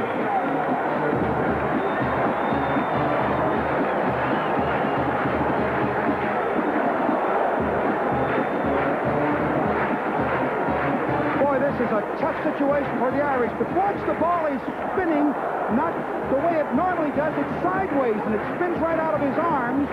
Then he hits it with his foot and kicks it forward, cannot get to it. And I'll tell you, folks, if I was standing on the sideline when I was coaching, and I saw he got a knee there. His leg was locked. I'd really be smoking, I'll tell you that. What a way to start a second half. The smoke would be coming from those Armenian eyes. And ears. I don't imagine Jerry Faust is very happy either. He could have lost a very talented football player in the process. Yes, because as Era pointed out, that was a knee. His knee was locked as that contact was made. I'm fearful. That really is a tough break. Well, Michigan, an opportunity. The defense has just got to straighten up their backs and play football here. It's Gerald White and Jamie Morris. They are the running backs. Jokic is in the slot to the right. Eric Campbell, the other wide man for Harbaugh. They'll run Morris. He busts one tackle. Battles his way to the 12-yard line. Tony Ferjanik, the linebacker, and Eric Dorsey, the nose guard. Defense did a good job. Morris bled some yardage out of there because he was stopped. Look, he's telling him, I want to cut back. You see, he's telling from the sideline. He was lucky to make the yardage he did.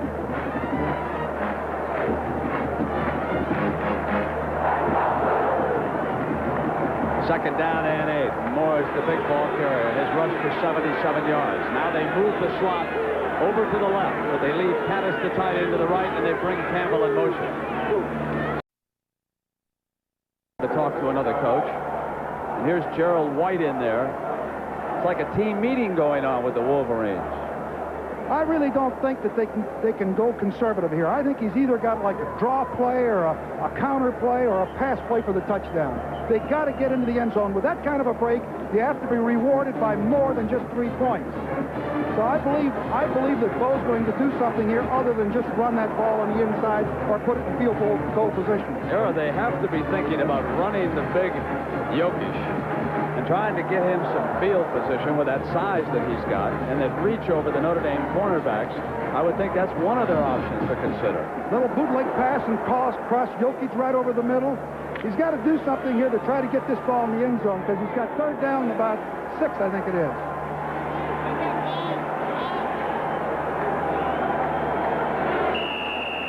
And the clock starts. Here's Jokic to the short side of the field. I don't think they're in man-to-man coverage here. They may be man-to-man underneath. Oh, quarterback draw. Great call.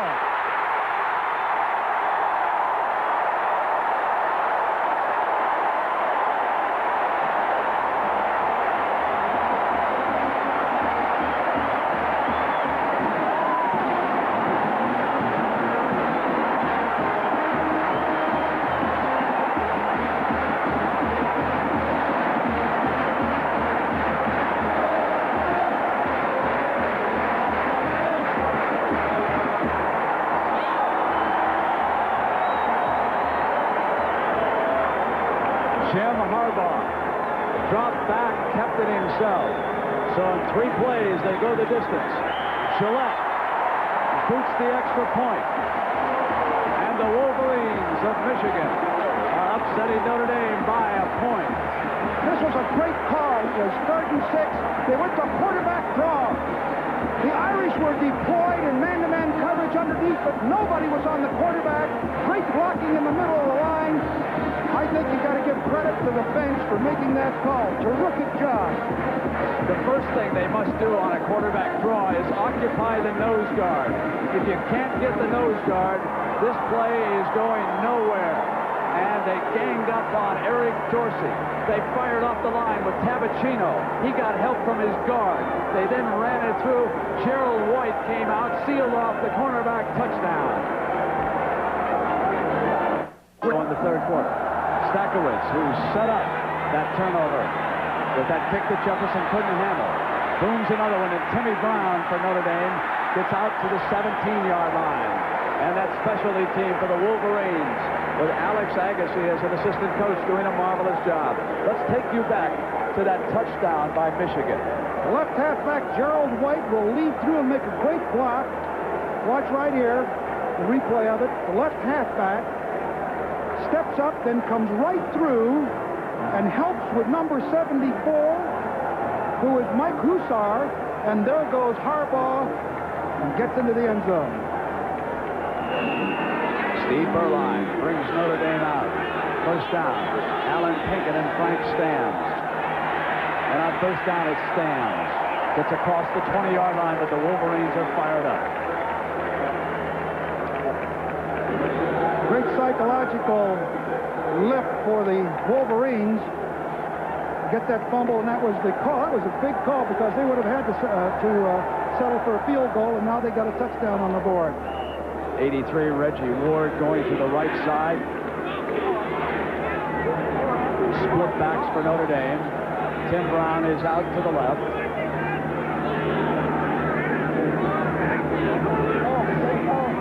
Berline drops back.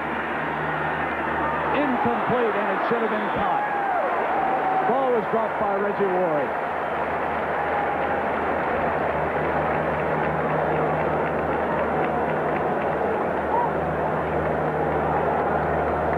Now we've got marvelous action unfolding here in Ann Arbor, Michigan in this game with the Wolverines ahead.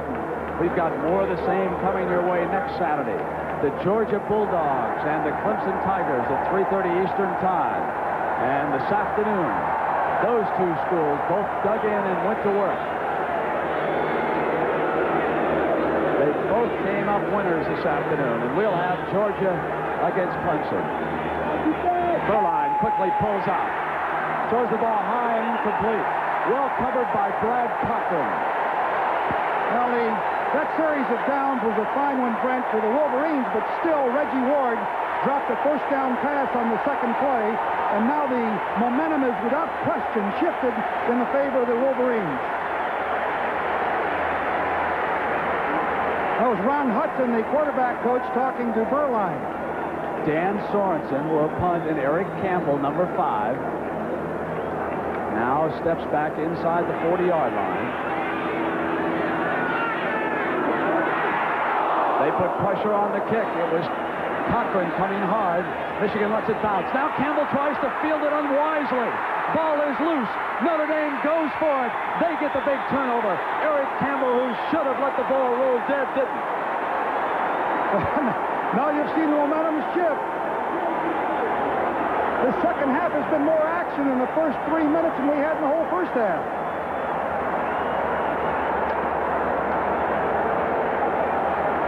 Now it's Jerry Faust's turn. He has a break. The pressure was enormous. Watch against Sorensen. Cochran was coming in. Almost got to the punt. Now here's where Campbell makes the mistake. He lets the ball bounce, but when it starts to bounce, he goes to pick it up. But by that time, the pressure was all over him. And Lingens recovered it. Berline under pressure and down.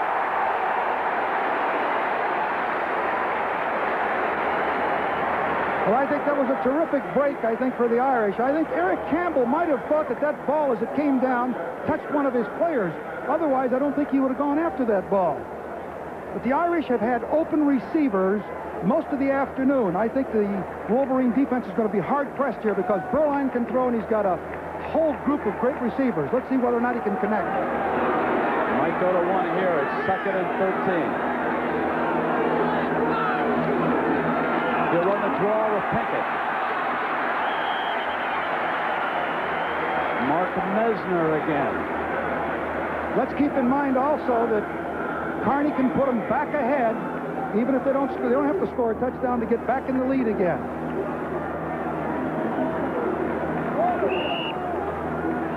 Tony Eason replaces Reggie Ward and carries the play into Steve Berline. They're shuttling wide receivers with the plays to the Notre Dame bench. Let's see whether or not Michigan tries to pressure. Not to drop him off. Looks like they're going to zone off. Double tight end.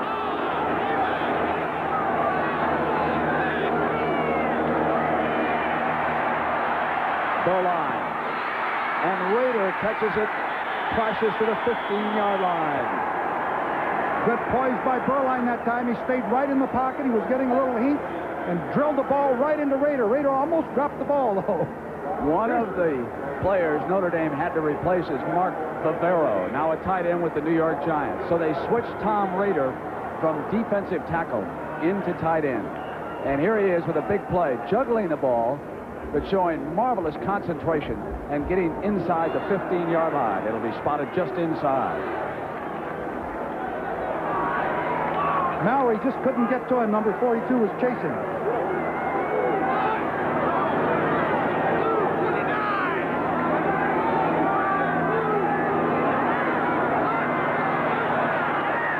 Here's Pinkett. He gets to the 10. Defense.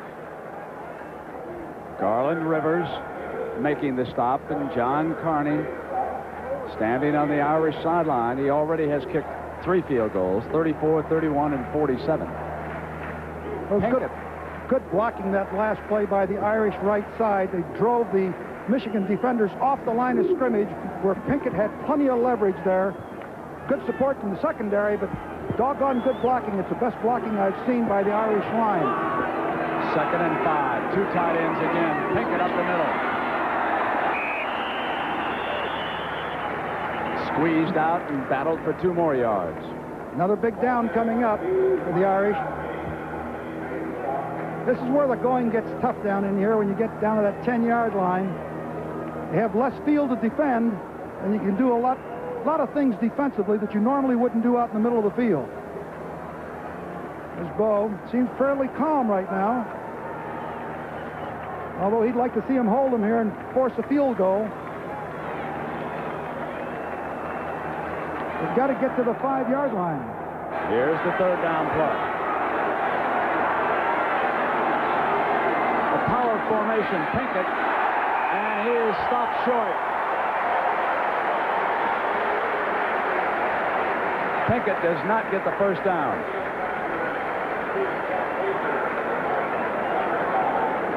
And John Carney will attempt to make it 4 of 4. What do you think the odds on his converting this? Well, he's missed only 3 in his career. Hasn't missed an extra point. This one should be easy, Coach. Right.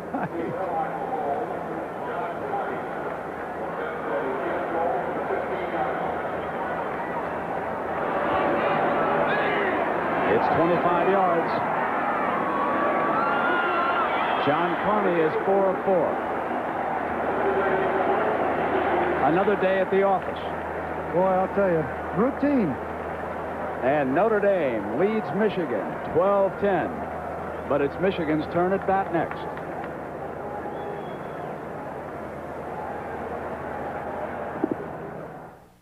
Ann Arbor. And Notre Dame has regained the lead 12-10. And what about Bo Schembechler's attack right now, Coach? What's he thinking? Well, I think he's going to continue on with what he did as far as the first half was concerned in running the football. Jamie Morris has been very successful, but I'm sure that he told Harbaugh he has to have a more productive passing performance. You've got to hit some of these receivers. They cannot continue to run all afternoon against a football team like the Irish. John Carney, who's tied the Notre Dame record with 4 field goals, are kicking off. Jamie Morris and Gerald White are deep. Out of the end zone.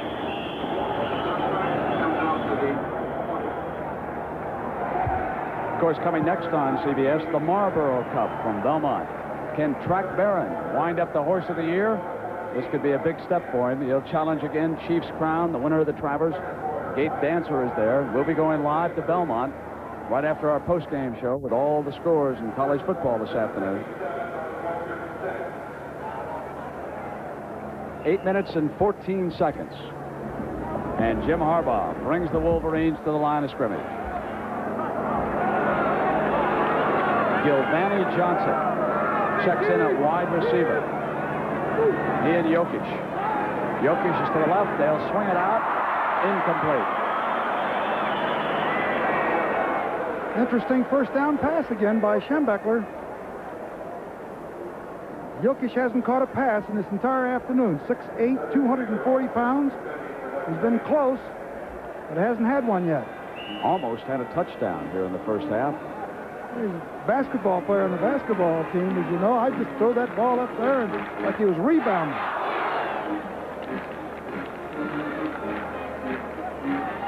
Jim Harbaugh's percentage is not good, but he still has been effective. He scored their only touchdown on a quarterback draw. He'll try pass number 12. This one's complete to Jokic. 1st down, Michigan. Well, we talked about him. Yes, he had to wait a long time to get it from Harbaugh. It looked like they were going to knock Harbaugh down. Let's take a look at Jokic. We just got through talking about he hadn't caught his first pass. Plenty of cushion by the defender. He's wide open. Harbaugh looked late to catch him, finally got it to him, and he does have his first reception before Marv Spence, number 25, brings him down. Outgoing personality. He wants the ball, and he's not afraid to go back in the huddle and tell his friend and roommate Harbaugh to throw it to him. There's Perriman, straight ahead, up to the 35-yard line. They've done pretty well on their inside running on first and second down plays. They've managed probably around 4 or 5 yard average. Remember, there's a shot from the Goodyear blimp we see from field level, hovering high above Michigan Stadium.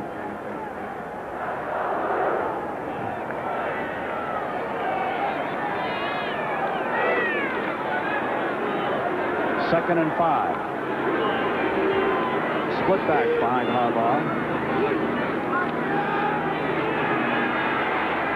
He drops it off to the side, and Jamie Morris.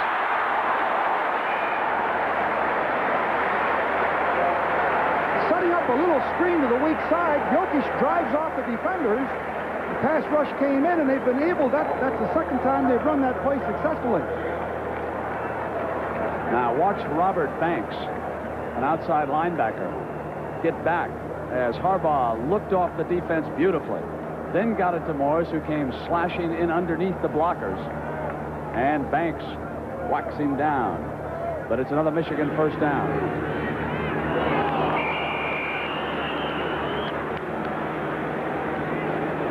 We have not had many penalties in this game. It's been very well played for the opening game of the year. You generally have the Irish and the Wolverines. Here it is. Let's see it here. Dead ball. False start. You get two good football teams playing against one another that are well coached. You generally don't have many penalties.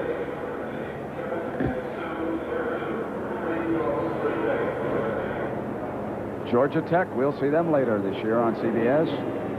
Tom Reed could be in trouble there. And Georgia pulled it out on Baylor.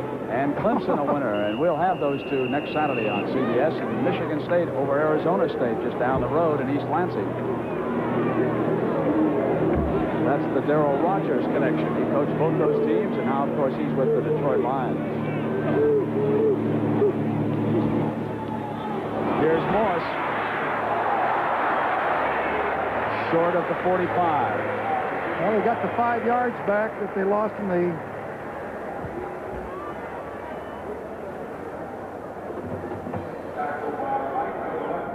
Oh, how about this one? The Wildcats leading. It's only the second quarter, though, so we better hang in there. Some of your old plays? I'd like to send them some of my old players. Yeah, Irv Frost could have helped them. That's right. Look at that heat shimmering here on the artificial surface. Now both fullbacks are in the game, and White will operate a tailback as Morris gets a blow, and Harbaugh wings it complete to the 40-yard line. Another first down. Gilvani Johnson, 17-yard gain. This is what he needed to do. Harbaugh had a real tough first half, 2 for 10 or 11. Here he comes back now. He's hit Jokic. Now he comes back again, making the tailback action inside, 17 yards. They've made up that loss. Gilvani Johnson makes the reception. 6'1", 188, as you see.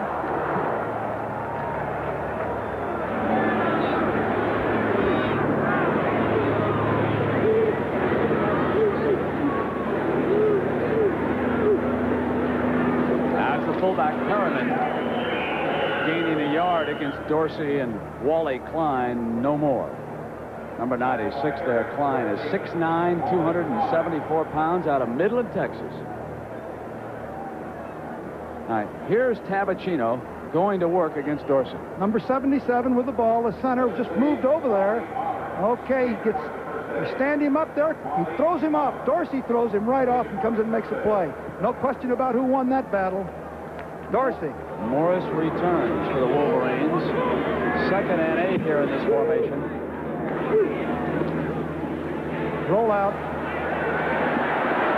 He's going to keep it. Callis is blocked, and Harbaugh dives for the first down. Did he get it? Yes, he did. He got the first down, and I'll tell you, he really impresses me. He's got more speed than I thought. He scrambles well. He had nothing out here. All the receivers were covered. Looks like they've got a penalty. Watch here. Harbaugh rolls in behind. They have flooded the side with 3 receivers. The Irish have got them all covered. He sees daylight. He wants to cut into it. Forced clear behind all of his offensive line. Picks up the blockers. And it looks like Caddis Well, wait a minute here. Let's see. Gaddis with a great block. Made a great block downfield. Harbaugh has carried the ball 3 times for 42 yards and 1 touchdown. And here's White. Pat Ballage, the safety, came flying at him that time. As Jamie Morris, I think I said White, Morris had returned at the tail. And White goes back to fullback. And now Perriman comes in and White comes out. Yeah, Bo said that both of those fullbacks are about equal. Both good football players.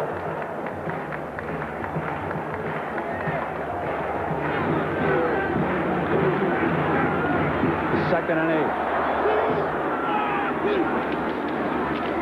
Here's Morris again and in trouble this time.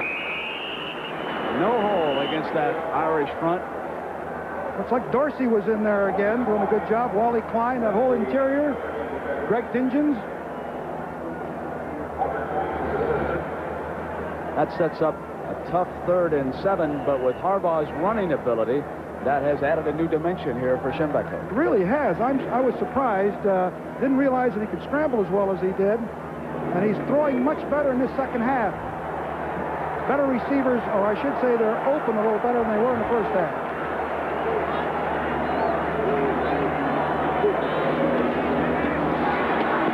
Straight back. Drops it. Incomplete. Eric Caddis, the tight end. And got a penalty marker down. Personal foul, Notre Dame.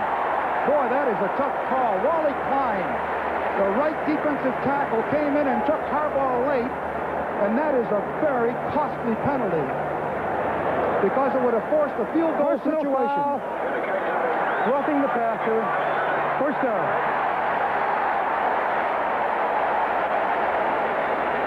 Here is Harbaugh pulling out, and Big Klein is being double-teamed. He slides inside, and here comes 96. Oh, he was up in the air, and the official ruled that he could have pulled up a little bit. That was very close. I think he brought those elbows down on top of him from that vantage point. We couldn't quite see whether he brought those elbows down on Harbaugh unnecessarily. I'm not sure I agree with that.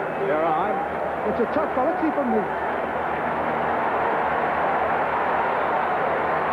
And Caddis certainly should have caught the ball, looked upfield. You see his head exactly, Brett. You got it just right there. He turned his head away and dropped the ball.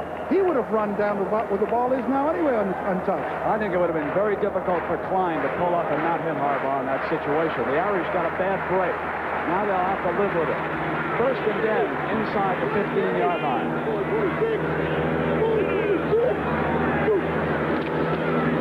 Harbaugh rolling to the right. He's under pressure. Incomplete. Oh, the Irish put a blitz on him. He called it good. He called it good. It's complete.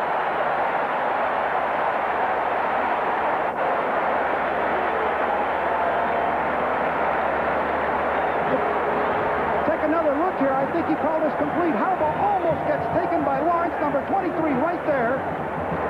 And they've ruled this a completion. It went right through the hands of the defender, Robert Banks. And let's see whether he got it. This official calls it good. He's looking at it. I thought from up here he was juggling the ball. 2nd and 3.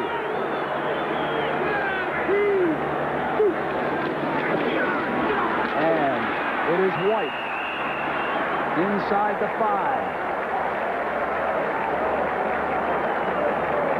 Let's take another look at that catch and see if we can get a different angle. It's not going to... From here, I thought he had dropped it too, Brent. But the official is pretty close to it. Let's see here. Goes right through Banks' hands. Has he got it on his leg or not? Very difficult to see from this point, but that official is right on it, so he must have seen it. The measurement here inside the 5. The ball is at the 4-yard line. 1st down for Michigan.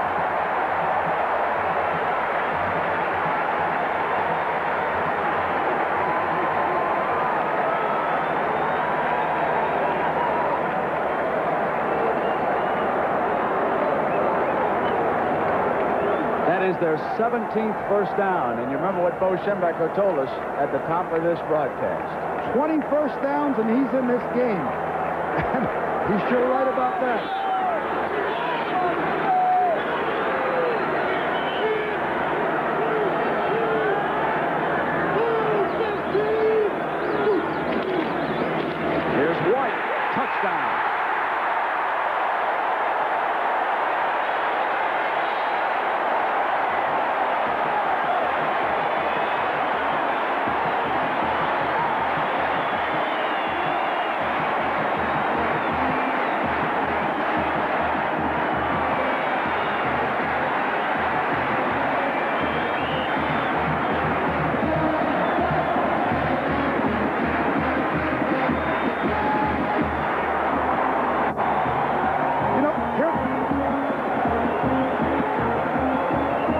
Point.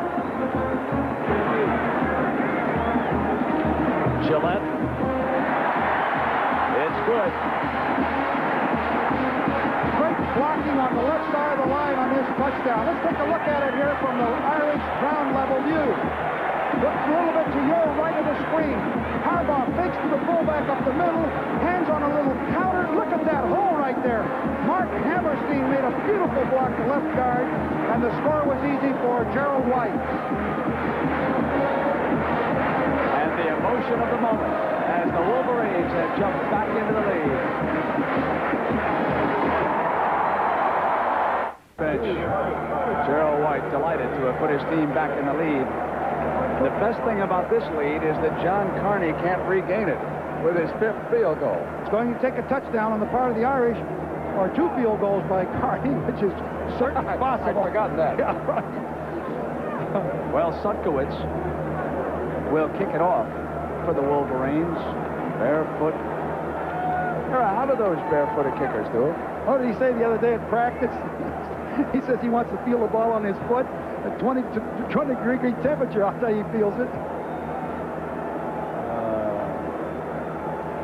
That drive, and an impressive one by the Wolverines. The one thing that Schembechler seems to have done is put that offensive line back together again. And whenever they want to bring the Goodyear blimp over Michigan Stadium on a Saturday this fall, and the Wolverines are at home, this place will be jammed. 61 straight games. They have drawn a crowd in excess of 100,000.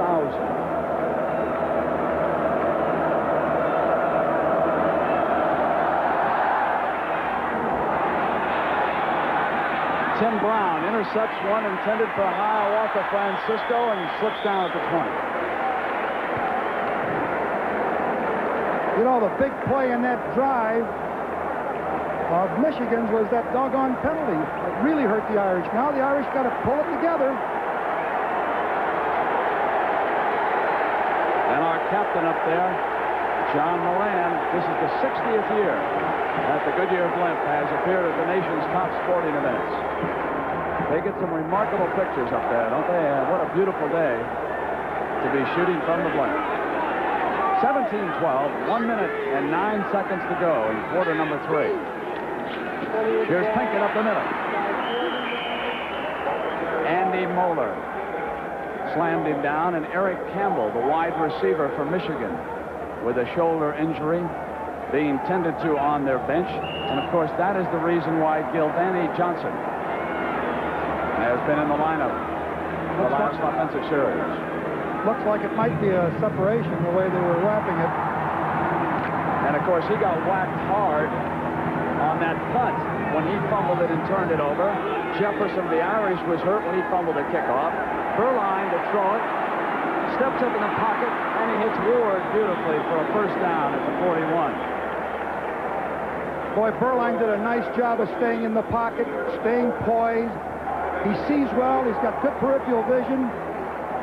And Notre Dame still has a very dangerous passing attack, as I pointed out at the halftime of this game. 17 more passing yards for Berline. He comes up first and 10. He has completed 7 of 11.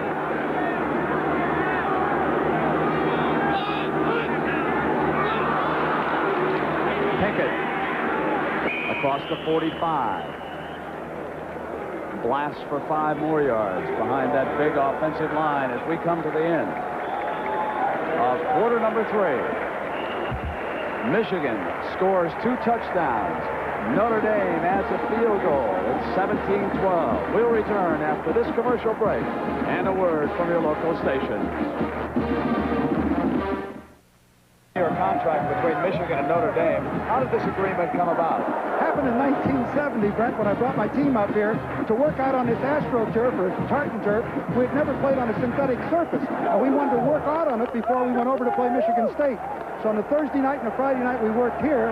And on Thursday, we had a meeting with Don Canham, and that's when this series was put together for a decade. And I didn't know that I wouldn't be there. So didn't know whether he would or not. There's the handoff to Stams, the fullback. He busts across the 50, close to the first down. They had a 2nd and 5. Era, what are Mike Stock and the Notre Dame assistant coaches thinking about? What have they seen down here that would give them some optimism? I would think that we have an injury here. Steve Thibert, their outside linebacker of the Wolverines, being helped to the sideline, shaken up. I would think that if they're looking from the press box up here, that they would find that there are open receivers, and Berline is a seasoned, experienced quarterback, and I would think they would take advantage of that. I think that if they're going to score a touchdown against this team, against the Michigan team, it's going to be through the air. Well, Berline's going to put it up, but he's under pressure. And there he is, Mike Hammerstein, number 66. He has been an All-American today. Beautiful timing on the part of the defensive call. Gary Moeller, the defensive coordinator, they put a blitz on, and Berline doesn't have a chance on this one. He turns to throw, and there's Hammerstein right there making the play. Too tough to handle. That's a 13-yard loss. Hammerstein has played a great game here this afternoon for Michigan. I think a little screenplay would be in order here. Try to make up some of this yardage. They'll give it to Pinkett. Michigan is playing with a very special intensity. You can feel it with this defense. Dieter Herron coming in. Now, they had a team meeting last night. They asked the coaches to leave. And I asked Brad Cochran, a co-captain, what he told the team.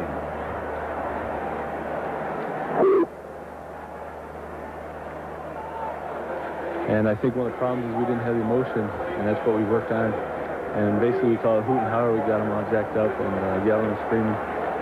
And what I told them is we got to come out of there emotional, tears in our eyes, and that's a big factor because there's 2 teams that are going to be running the ball at each other, and the team that comes out and hits the hardest is the team that's going to win this ball game. Michigan trying to hit the hardest right here, and they do. They come up with Jeff Akers, the outside linebacker, number 33. Boy, they're pumped up, aren't they?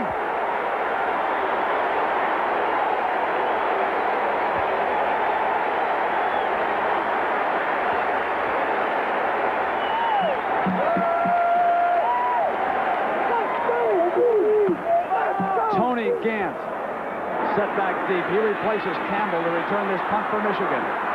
Slips a tackle, but slammed down at the 19-yard line. 12:30 to go. Robert Banks gets down and makes the tackle. A 44-yard punt, 4-yard return. We'll be right back. In the second half, it has been the Jim Harbaugh show. He has come back to complete 4 of 6 for 42 yards. After in the first half being held to just a pair of completions very early in the game.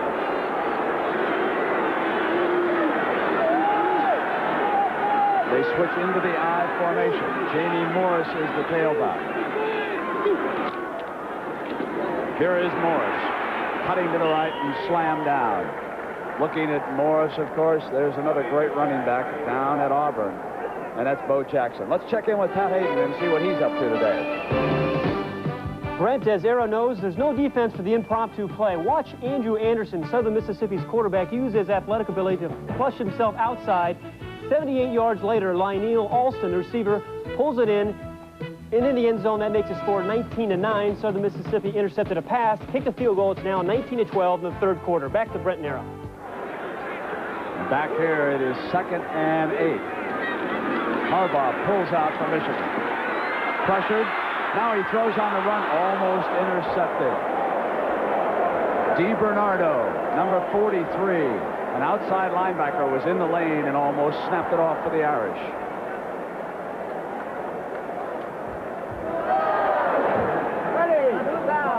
What will Schembechler be thinking about at this point in the game? He's up by 5 points with 11:44 to go. I don't think he's going to take a big chance here because he almost had an interception. But still, all in all, in this fourth quarter, he can't be too conservative. His defense is playing well. This is probably a tough call. I'm guessing he's not going to throw it. He just inserted Thomas Wilcher at the tail. That's how much I know. Harbaugh to run out of it. First down.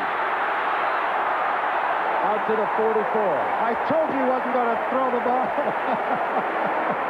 Another 22 yards running for Harbaugh. Giovanni Johnson threw a great block. They get a great seam over here. Watch, Harbaugh comes back, doesn't find anybody open. But look at this hole that he goes ahead and takes. He comes up the field for yardage, and Giovanni Johnson throws a great block down here. Number 26, see if we can pick it up in the picture. I couldn't quite pick it up there in that picture.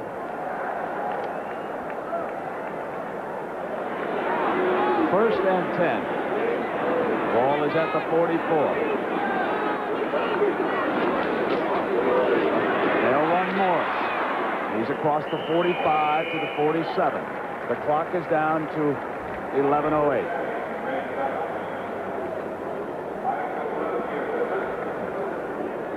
Earl, one of the things with Harbaugh's running, Notre Dame probably did not expect it. The outside linebackers have not necessarily stayed at home today. There have been alleys open that he has found, rolling one way and cutting back against it, because that is something that the Notre Dame defense did not stress this week. They did not think he was this good a runner. I think that's very true. Harbaugh has shown me an awful lot. Bo told me about 10 days ago that he was one of the most underrated quarterbacks in the Big Ten. I didn't believe him at the time, but certainly I do now. Look at that off the option. Keep it turned a corner close to another first down. This is one of those ball-controlled drives, eating away at that clock now. He has rushed 5 times for 69 yards, scored a touchdown. West Virginia wins for the second time this year. And now LSU going to work. And Iowa, we'll see Hayden Fry later on this season. That's a team that could challenge for the Big Ten championship. Gerald White and Bob Perryman into the backfield. 3rd and 2. Here's White. Hit, breaks free, first down. Almost had him there. Gave that second effort and he got it.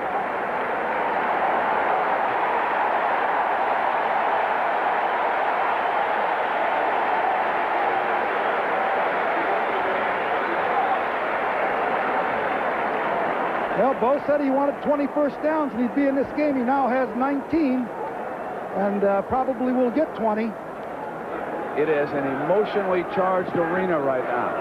The crowd sensing an upset. Handoff inside. They battle away for 4 more yards.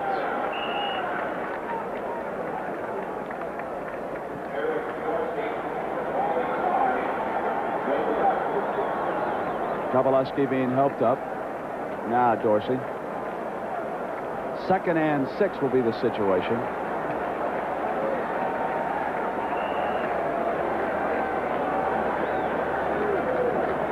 Jamie Morris back in. He's out of Ayer, Massachusetts.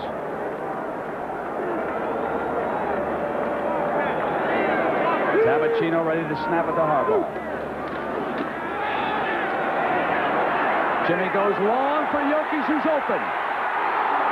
Incomplete, and there's the flag. Interference. Marv Spence.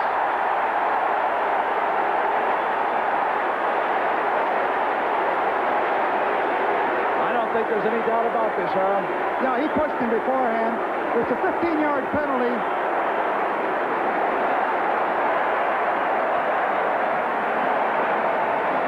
Marv Spence was pleading his case, but I think he pushed him before the ball got there.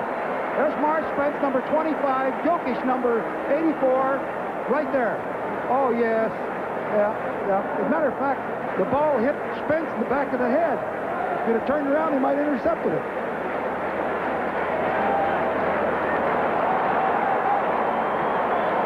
I'll tell you what, that's not a bad penalty.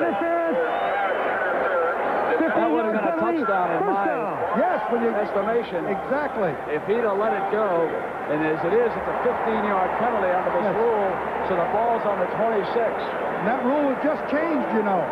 Otherwise, it would have been the spot of the infraction. I don't like that rule. I never did like it when they put it in because of that. Now Harbaugh hands to the tail. Wilcher's back in. At the 20-yard line, he's brought down. One of the things that I want you to see here is the tremendous size difference that Jokic has when he comes off the line against a smaller defensive back. Lawrence, why? Lawrence is just 6 foot. Right here, you see contact made with Jokic before the ball gets there. Right there, Lawrence. Then the ball actually hits Lawrence on the shoulder. And the rule, Coach? Rule, he interfered with the receiver before the ball got there. But they don't get it first and goal. Oh, you're talking about the yardage. They've got 15 yards. Jamie Morris is at the tail. Perryman.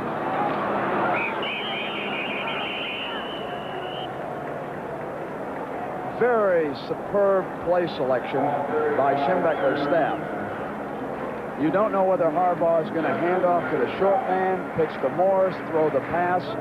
As a defense playing against Michigan right now, you'd be guessing what Bo's going to come up with next. They're doing a magnificent job against a very talented Notre Dame defense. Yes, and the score 17-12.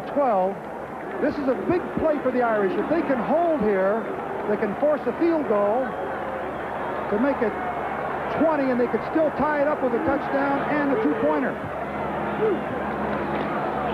Harbaugh on the roll this time. He'll throw to White. Inside the 5-yard line, Gerald White. Brett, you got to be impressed with Harbaugh. He's had quite a second half here. Came up with a big play. Irish were trying to rush him. Very cool. You see the strong safety coming up here to put pressure on. Harbaugh stays cool. Great block. There it is. Great catch by Gerald White. Big play.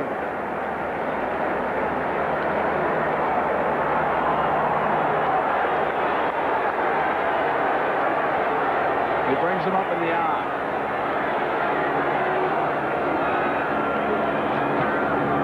Here's White to the 4. There was a mistake in that backfield that time. Looked like it might have been Gerald White. I'm not sure, but Wally Klein came in there and knocked him down. The coordination in the backfield was not proper.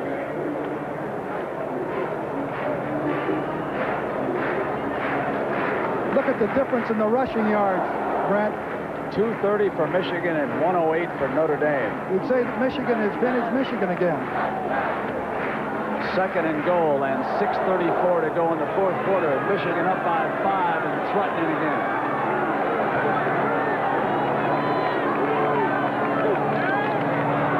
Here's White to the 2-yard line before he's stacked up.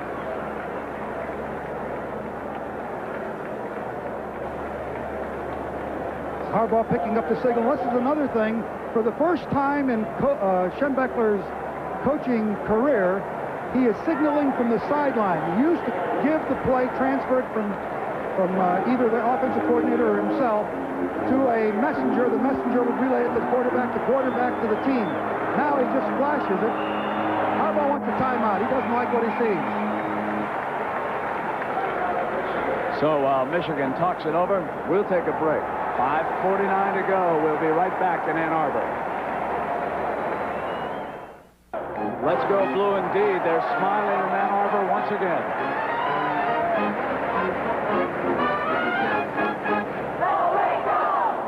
It'll be 3rd and 2. What a big defensive play right here for the Irish. It really is. If they can force a field goal, as I mentioned earlier, they could get back into this ball game. And allowing a touchdown will make it very difficult with just 5:49 left to go. Let's see what Bo is going to come up with here. I think I'd put it in Jamie Morris's hands.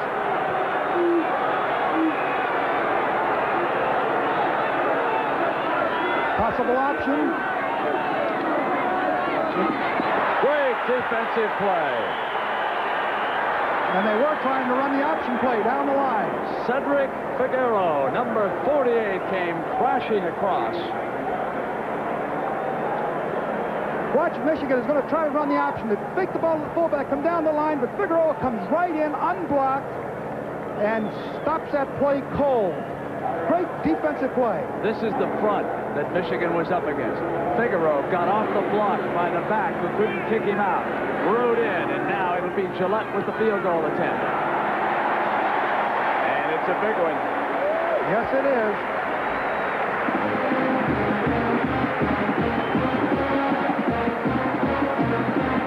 Mike Gillette has a field goal. It's 20-12 Michigan, 5:12 to go. Game situation up on the scoreboard. Remember, in college football, the two-point conversion. The Irish can force a 20-20 tie, but to do it, they would have to score their first touchdown here this afternoon. They have 4 field goals by John Kearney. But, Harry, you keep saying the receivers are open. They have been open, and they've got the ammunition to do the job. Berline is a poised quarterback. They got to him here in the last series of downs as far as rushing and blitzing is concerned. The line is going to have to block for him. Keep the Wolverines off of his back so he can throw the ball. If they allow Berline to throw this football, they can move down the field because they can strike quickly.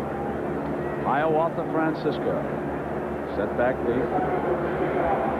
Stakowitz to kick it off for the Wolverines.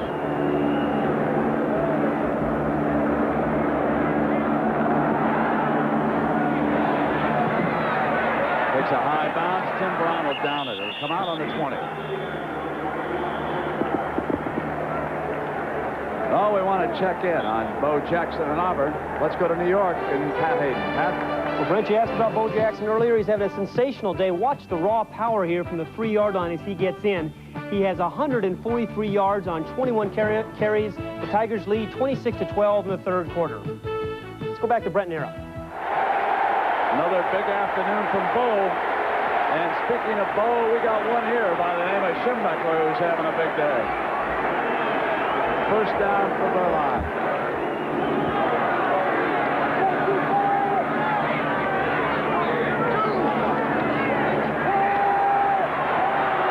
To the right side, almost intercepted, and then Pinkett almost got it on the deflection. Now, one of the things that has hurt the Irish in the second half also is these Michigan drives. They had 12 plays for 80 yards, took up 7:02, then came back with a 14-play drive, the big one being Harbaugh scrambling out on third down for 74 yards, another 7:18. Don't forget the defensive performance of number 66, Mike Hammerstein, at that defensive tackle spot. He'll be trying to put pressure on one more time. Berline will use the draw play and stands. He'll go no place. Oh, didn't like that call. Andre McIntyre. Now, he is the big middle linebacker they go to when they want brute force in the middle. He's not a starter, but they'll take out one of the smaller inside linebackers and insert McIntyre. As a matter of fact, he's the reason why their starting center, Herrick, is not in the lineup. In a scrimmage, he whacked him pretty good. In this half, Michigan has been much more effective offensively. Here's third down for the Irish. Berline's pass incomplete. I would have liked to see another opportunity on that second down play, Brent, where Berline is throwing the football. Now they're forced to kick the ball with 4:15 left, which makes it extremely difficult.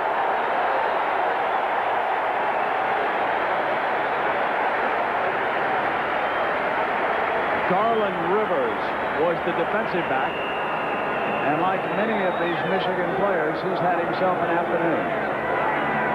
Tony Gant will be the deep man. Sorensen punting for the Irish. Good kick. Drives Gant back inside the 35.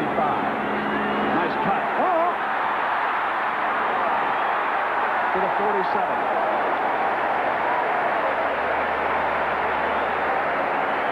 minutes on the clock. Michigan thinking upset.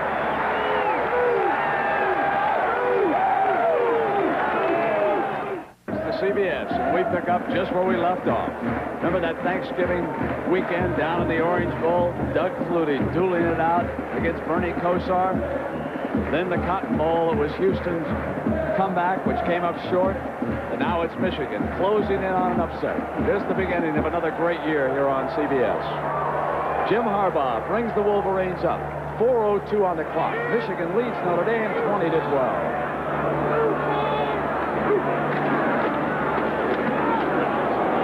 Away at the clock right now. Eric Dorsey making the stop. Notre Dame's defense will try to go for the ball. Give the offense at least one last shot at it. Notre Dame has 3 timeouts left. They could get the ball back. And one of the things that is impressive about the Schembechler coach teams, he's never lost a home opener, Brent, and that's a remarkable achievement. The other thing is that they remember a year ago, their pride was down a little bit. You know, they had not had a great season. They'd lost 3 out of 4. But don't discount that man. He's had 10 championships here. And there were some experts going around saying that Bo Schembechler was finished, that he wouldn't be able to do it again. Well, you asked the... Meanwhile, the pressure falls squarely on that man again. It's a very tough loss, as I said at the top of the show. The problem is that you do not belong to a conference. There's no conference championship to win. And being a major independent, an early season loss you can overcome, but it's still tough for you if you want national ranking and you want to go to a major bowl. You've got to get the ball back.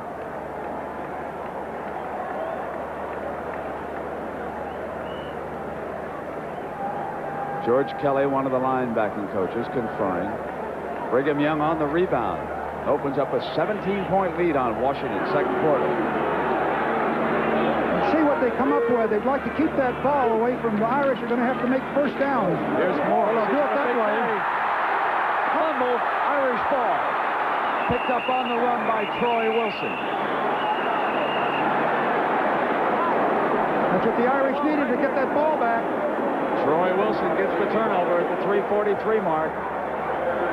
And you see there's a big hole here for Jamie Morris to go through. Great blocking. Hussar, number 74.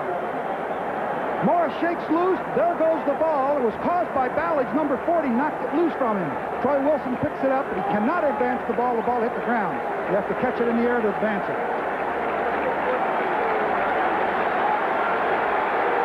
Here come the Irish. Plenty of time.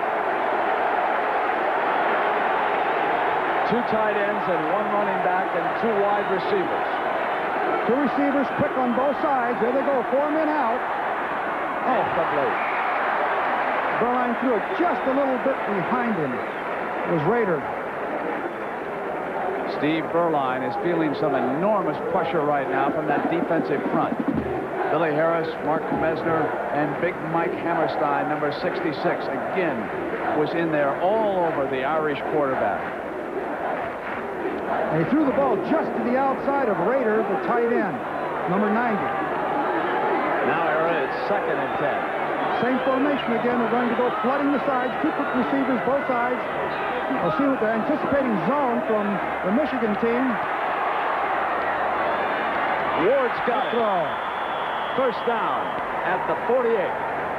3:32 on the clock. That was a great throw by Berline. Clear from the right side of the field, clear to the other side of the field, and right there for 20 yards. Stops the clock. That time he got an extra second, and the receiver broke away from Brad Cochran before he made the grab, cutting toward the sideline. Same formation, probably the same thing. 4 receivers out, 2 tight ends, 2 wides. Man's open in the middle. Hey, that's a great catch. Oh, he didn't hold it. I thought he had the ball. I thought he had the ball long enough. Let's take a look here and see whether or not he did. Rader has played tackle, he's played center, and now he's moved to tight end. This is his first year at tight end. You see him releasing off the line in your left corner of your picture. There it is right there. He jumps up, catches the ball. I think he had possession of the football. Another angle. Absolutely. It's back at the ground and charted loose. Right.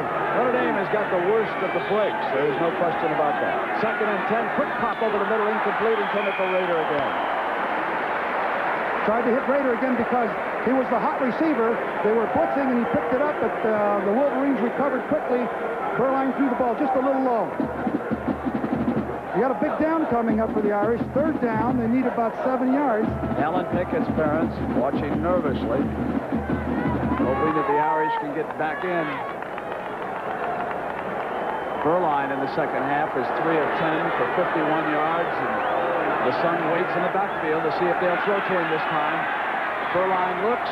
Overthrown over Tony Eason's head.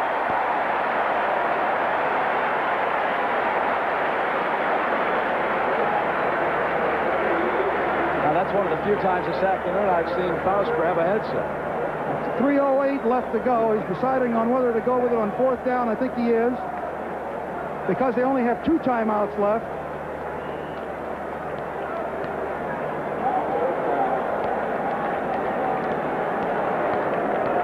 Burline needs to hit one here.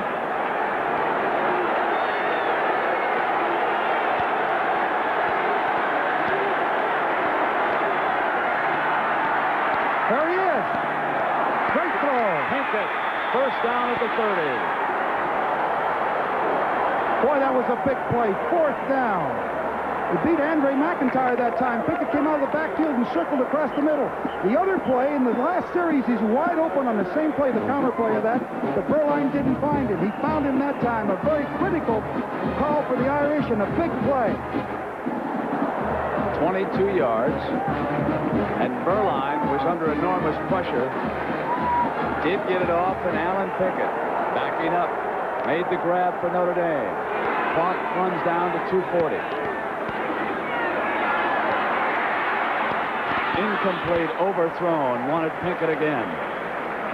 And that time a linebacker, Steve Thibert, who was shaken up earlier, had dropped back on the coverage. And if you can get Pinkett isolated on a linebacker who might be a step or two slower, you could be in business. Yeah, I suppose that Gary Moeller, the defensive coordinator of Michigan, is trying to make a decision whether or not he wants to go after Burline or defend with a maximum number of people, a 3-man rush. Let's see what he does here. Over the middle, complete to Joe Williams. And it's an Irish 1st down. So the clock stops at 2:31 while they move the chains on that 14-yard gain. Well, I told you that they could move the football, and Burline is seasoned and experienced. There's Jerry, obviously concerned, like to see that ball get into the end zone.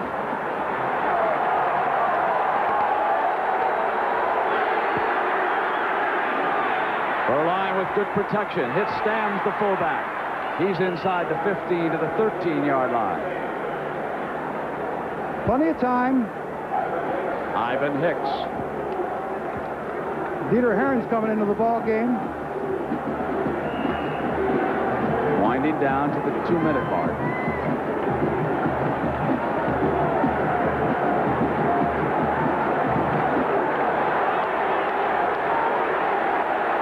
Here's the 2nd down. On the draw, it's Pinkett. Tries to spin, and he's down at the 11-yard line. It's a good call. Almost came out of there with it. Okay, 3rd down now. What is it, 4? Looks like Moeller, number 49, is a little tired in there. Looks like the Wolverine defense is tired. They've been on the field now a while, chasing all over, chasing receivers all over the place. So it's Moeller and McIntyre at linebackers as Burline drops back under pressure. Hammerstein, he tries to throw it loose, but he was down. It was Mike Hammerstein, and then Mark Mesner came in. But you've got to give all the credit in the world to big number 66. Boy, he has done a job here in crucial situations. He has broken through and made 2 or 3 crucial sacks on Burline. He had him in his grasp. Burline tried to dump the ball off so that he wouldn't get the negative yardage, but the official called it down, and it's a negative yardage. It's a big play coming up for the Irish. 4th down. We've got a timeout. 1 minute and 2 seconds left on the clock. Don't go away. We'll be right back. Hayden and Jim Nance for all the scores. You know, I picked up the USA Today day before yesterday, and there was this headline that says, "Era vows neutrality." I got to tell you, folks, I got both hands on it, trying to keep you down on this fourth down. I've been as neutral as I can be. I know you have until the last few seconds. You've done a great job, but I don't blame you. This is a big play right here. Look at Bo. He knows it. I think I'd put that ball in the end zone somehow, throw it in there, hopeful for a intercept or a interference call. 4th and 16. They can get a first down and not score. They don't have to get to the end zone. Penalty flag. Interception by Michigan. But there is a penalty flag. Holding. No, it's against the Irish. So the interception by Doug Mallory stands.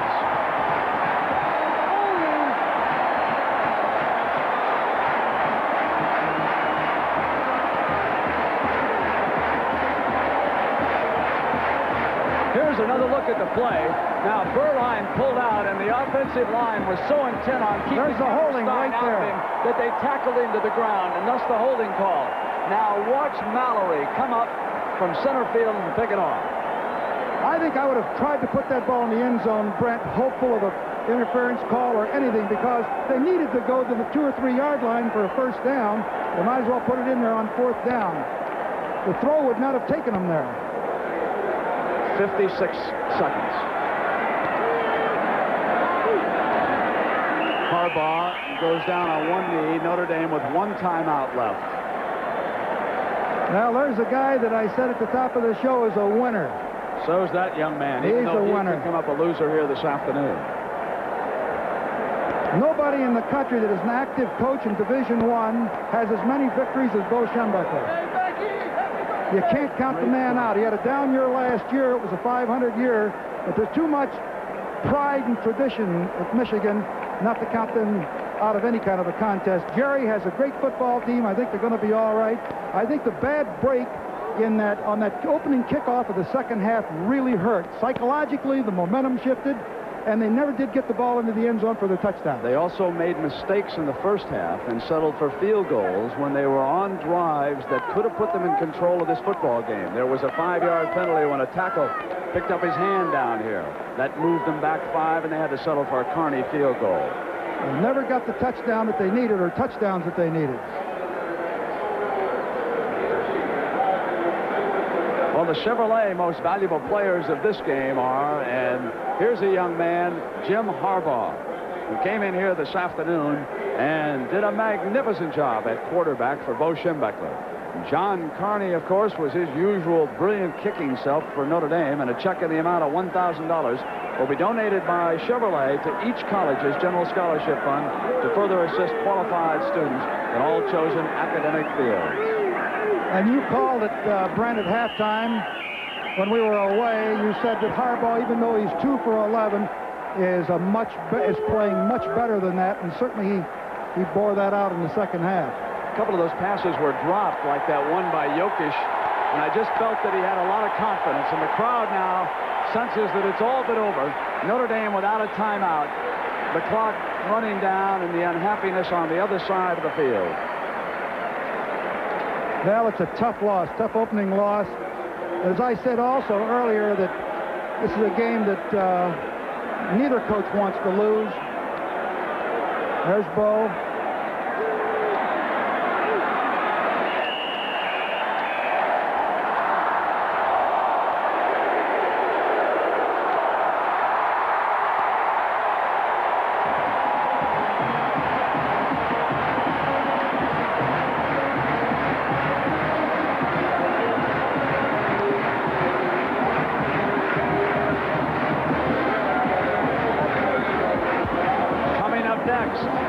We'll have Pat Hayden and Jim Nance, and our college football report will continue live from New York. Our final score, Michigan 20, Notre Dame 12.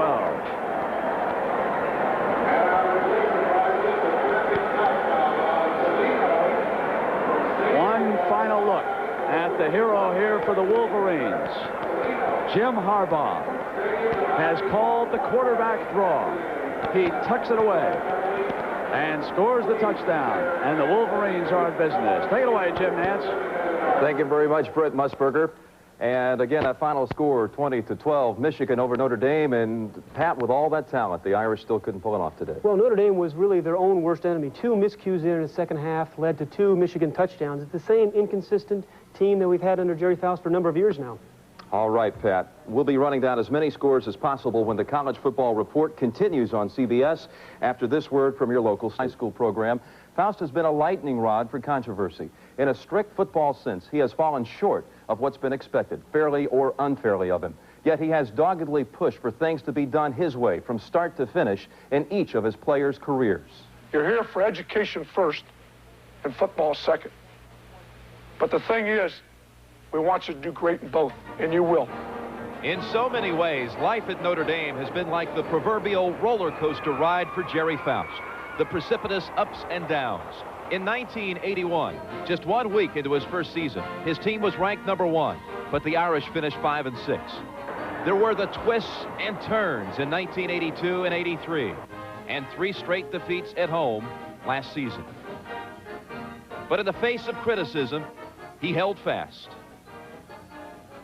If Abraham Lincoln would have given up every time he ran for office, we wouldn't have had a great president. Last year, Faust's team rallied and won its final 4 regular season games to finish on a high note. So today, the roller coaster races to the end of the ride in the final year of a 5-year contract. Faust led his team onto the field against Michigan for yet another perplexing afternoon. As Michigan's Jim Harbaugh put the game away, it became clear that Faust's roller coaster ride was increasing in gravity. Jerry Faust, the devout believer, continues to strain the faith that others have vested in him. For Pat Hayden, I'm Jim Nance. This has been the College Football Report. The Marlboro Cup coming up next on CBS Sports.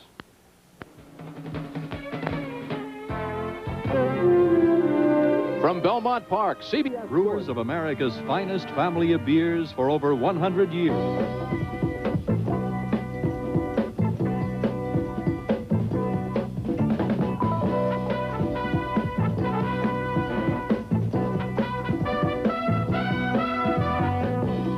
Michigan Replay with Bo Schembechler and Jim Brandstatter. Brought to you by the General Motors Corporation, General Motors Parts, the General Motors Protection Plan, Buick and your Metro Buick dealers, the Burroughs Corporation, the General Tire Company, and by Budweiser. Hello, everyone, and welcome to Michigan Replay. And a nice show this is to do, an opening game victory, Michigan 20, Notre Dame 12. And at the end of last week's show, you said, all we got to do is win 1 game, and we're back. Well, welcome back. Well, you know, it's a big win to beat Notre Dame, and it's great to win your opener. And I think it's a great tribute to our team because we practiced hard and we practiced tough. We felt we were ready for the game, and I thought they did an excellent job. That'd be very hitting on all 8 cylinders. No, we didn't. Well, the entire first half, we didn't play too well. But Notre Dame, of course, had that tremendous kicking game, and of course, that's what got them the lead in the first half. They moved down here. This is a bootleg play by Berline, their quarterback, when we were in a man coverage and everybody's running off with pass receivers and he's running the football. These scrambles, of course, he got some yardage in the first half. Second half, he wasn't as fortunate, and we had several sacks on him. His effectiveness is not quite as good. Defense. But here, excuse me, Jim, Mike Hammerstein makes one of his several great plays in this game to stop them and force them to go to the field goal. The defense really did come up with the big plays. You know, not maybe the interceptions or the fumble recoveries, but a big place to stop them from getting in the end zone, settling for field goals like this. Right. Well, we had the big sacks, and we made the big plays on third down. Their third down successes were not very good. Here's a screen to Jamie Morris, who comes out for good yardage. We didn't pass effectively in the first half. That definitely hurt us. Here, Jim goes back to pass, and receivers are covered, and he steps up and sees a big hole and takes off, which he did several times during the game. And this is one of the keys to get the offense going. The fact that I think it's important, you know, that you're able to do that. If you don't do that, you know, you're going to find yourself in a position where you don't have the danger of a quarterback getting out of there running. Jamie played well too, and I mentioned he's quick, but he's also powerful for a little guy. Well, he's 175 pounds on a 5'7" frame. You know, that's fairly good. I thought Paul caught this ball. He made a great jab at it, but I think going down, as you can see here, right on his stomach, he failed to hold on to it. I thought he was going to have it there for a touchdown, but he'll get his share as the season goes along. He looks like a very good, big possession receiver for Well, you. he just needs, you know, he needs a little more experience, but he's coming fast. You had to settle for a field goal, and then that didn't get there. Right. Well, Mike Gillette's first kick, he got under it a little bit. It was right in the middle of the goalpost, but he didn't have enough strength on it, and then we didn't make it. So Notre Dame comes back, and I was afraid this youngster was going to break out on us, but Garland Rivers makes a great tackle to save it. Garland's one of the best tacklers on our defensive team, Jim. He also is a big hitter. I mean, he lets you know. Here, I thought we had him hit for a loss, and he gets out and gains a little yardage on the play. But once again, Rivers is up there to make the tackle. Notre Dame offensively now moving the ball a little bit and mixing it up pretty well. They're doing a good job out of two tight end offense with two flankers and a single backer, usually Pinkett. And they did a real good job. Here, Garland comes in to deny a sweep. So we've seen Garland here with 3 great tackles on this drive alone. And Pinkett's a good back, so that's... Well, Pinkett's a kind of a guy that's dangerous. He can get out of there at any time. And, of course, once they get any kind of field position at all, they go to the field goal and they get it. The youngster is an excellent, excellent kicker. But now the offense begins to come around. You get a little field position, allows you to do some things, like a reverse. Well, we run a reverse on a first down play here and get a first down with Eric Campbell catching the ball from Jamie and coming around the left end. Here we run a gap play in a trap, and Jamie's getting good yardage. What we found out as the game went along was that we were able to run on them, and that was encouraging. Plays like this, cutbackers, Thomas Wilshire getting good yardage, but we found out we could block them and run. Once you find that out, I think it really helps a lot. Here's a swing pass out to Jamie when the receivers downfield were covered, and he gets down in there close. But once again, we failed to score in close. And if there's anything that was discouraging in the game, that was it. We've got to do some work on our goal line offense to get those scores. A little over a minute left, 6-3, and I thought it was going to be halftime 6-3, but Notre Dame comes back. Jim, see here, we're playing pass, and they come out and run a sweep and get a big play with Pinkett. And it seemed like every time we played pass, they ran the ball. They did an excellent job. And you know, it's a type of thing, once they cross the 50, they've got 3. And so that was discouraging. The only real problem with our defense, I think, in this ball game was in this hurry-up sequence where we failed to stop them, and they got into field goal position and kicked a field goal to go ahead 9-3 at halftime. Now, going off at halftime, you said, well, we were able to block them some. We found that out. Right. So you didn't probably feel real bad about what was happening. The exact way we would have liked to start second half. You know, you were going to give them the ball, and they had the lead, and then all of a sudden this happened. It's too bad this youngster got hurt on this play, and he might have got hurt badly. Good recovery, though, by Heron, because that's Heron was going for the ball, and he's a tough kid. He'll go after the football, I can assure you that. So that helped a lot. And then a quarterback draw. Well, we got into a situation. Coach Hanlon in the press box said they were going to be in man coverage, and that's true. And the one man you don't cover in man coverage, of course, is the quarterback. So we ran the quarterback draw, and he ran into the end zone for a touchdown. It was an excellent call, I got to admit that, but I can't take credit for it. Give Coach Hanlon credit for that, huh? Well, Harbaugh did play well. You had to be pleased with the way Jim played. I think Jim's going to come along. He's, you know, he had a tough first half. The second half, he played a lot better.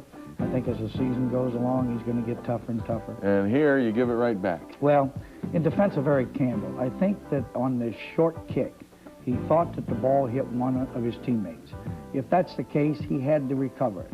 So rather than take a chance that someone had touched it, he tried to recover it, and unfortunately, it was a mistake. And but that's one of those things. And unfortunately, he got hurt on the play. But it does give them field position and an opportunity to go down there and, of course, take the lead on us again. All right, but on the quick change thing, that the defense always seems to rise, and they did again. You know, we work on that sudden change, and Coach Moeller's done a great job. Those kids think that a sudden change is an opportunity for them, and they did, and they responded. They stopped them, but they did get the field goal to take a 2-point lead. So they're up 12-10. Now you got the ball back on a kickoff, so you got to go again the long way, and this drive had to be probably the most satisfying for you of the day. Well, it was important for us to move, and we did it. Jim made a nice play here. His receivers were covered. He stepped in, and finally Paul got open, and he threw it to him.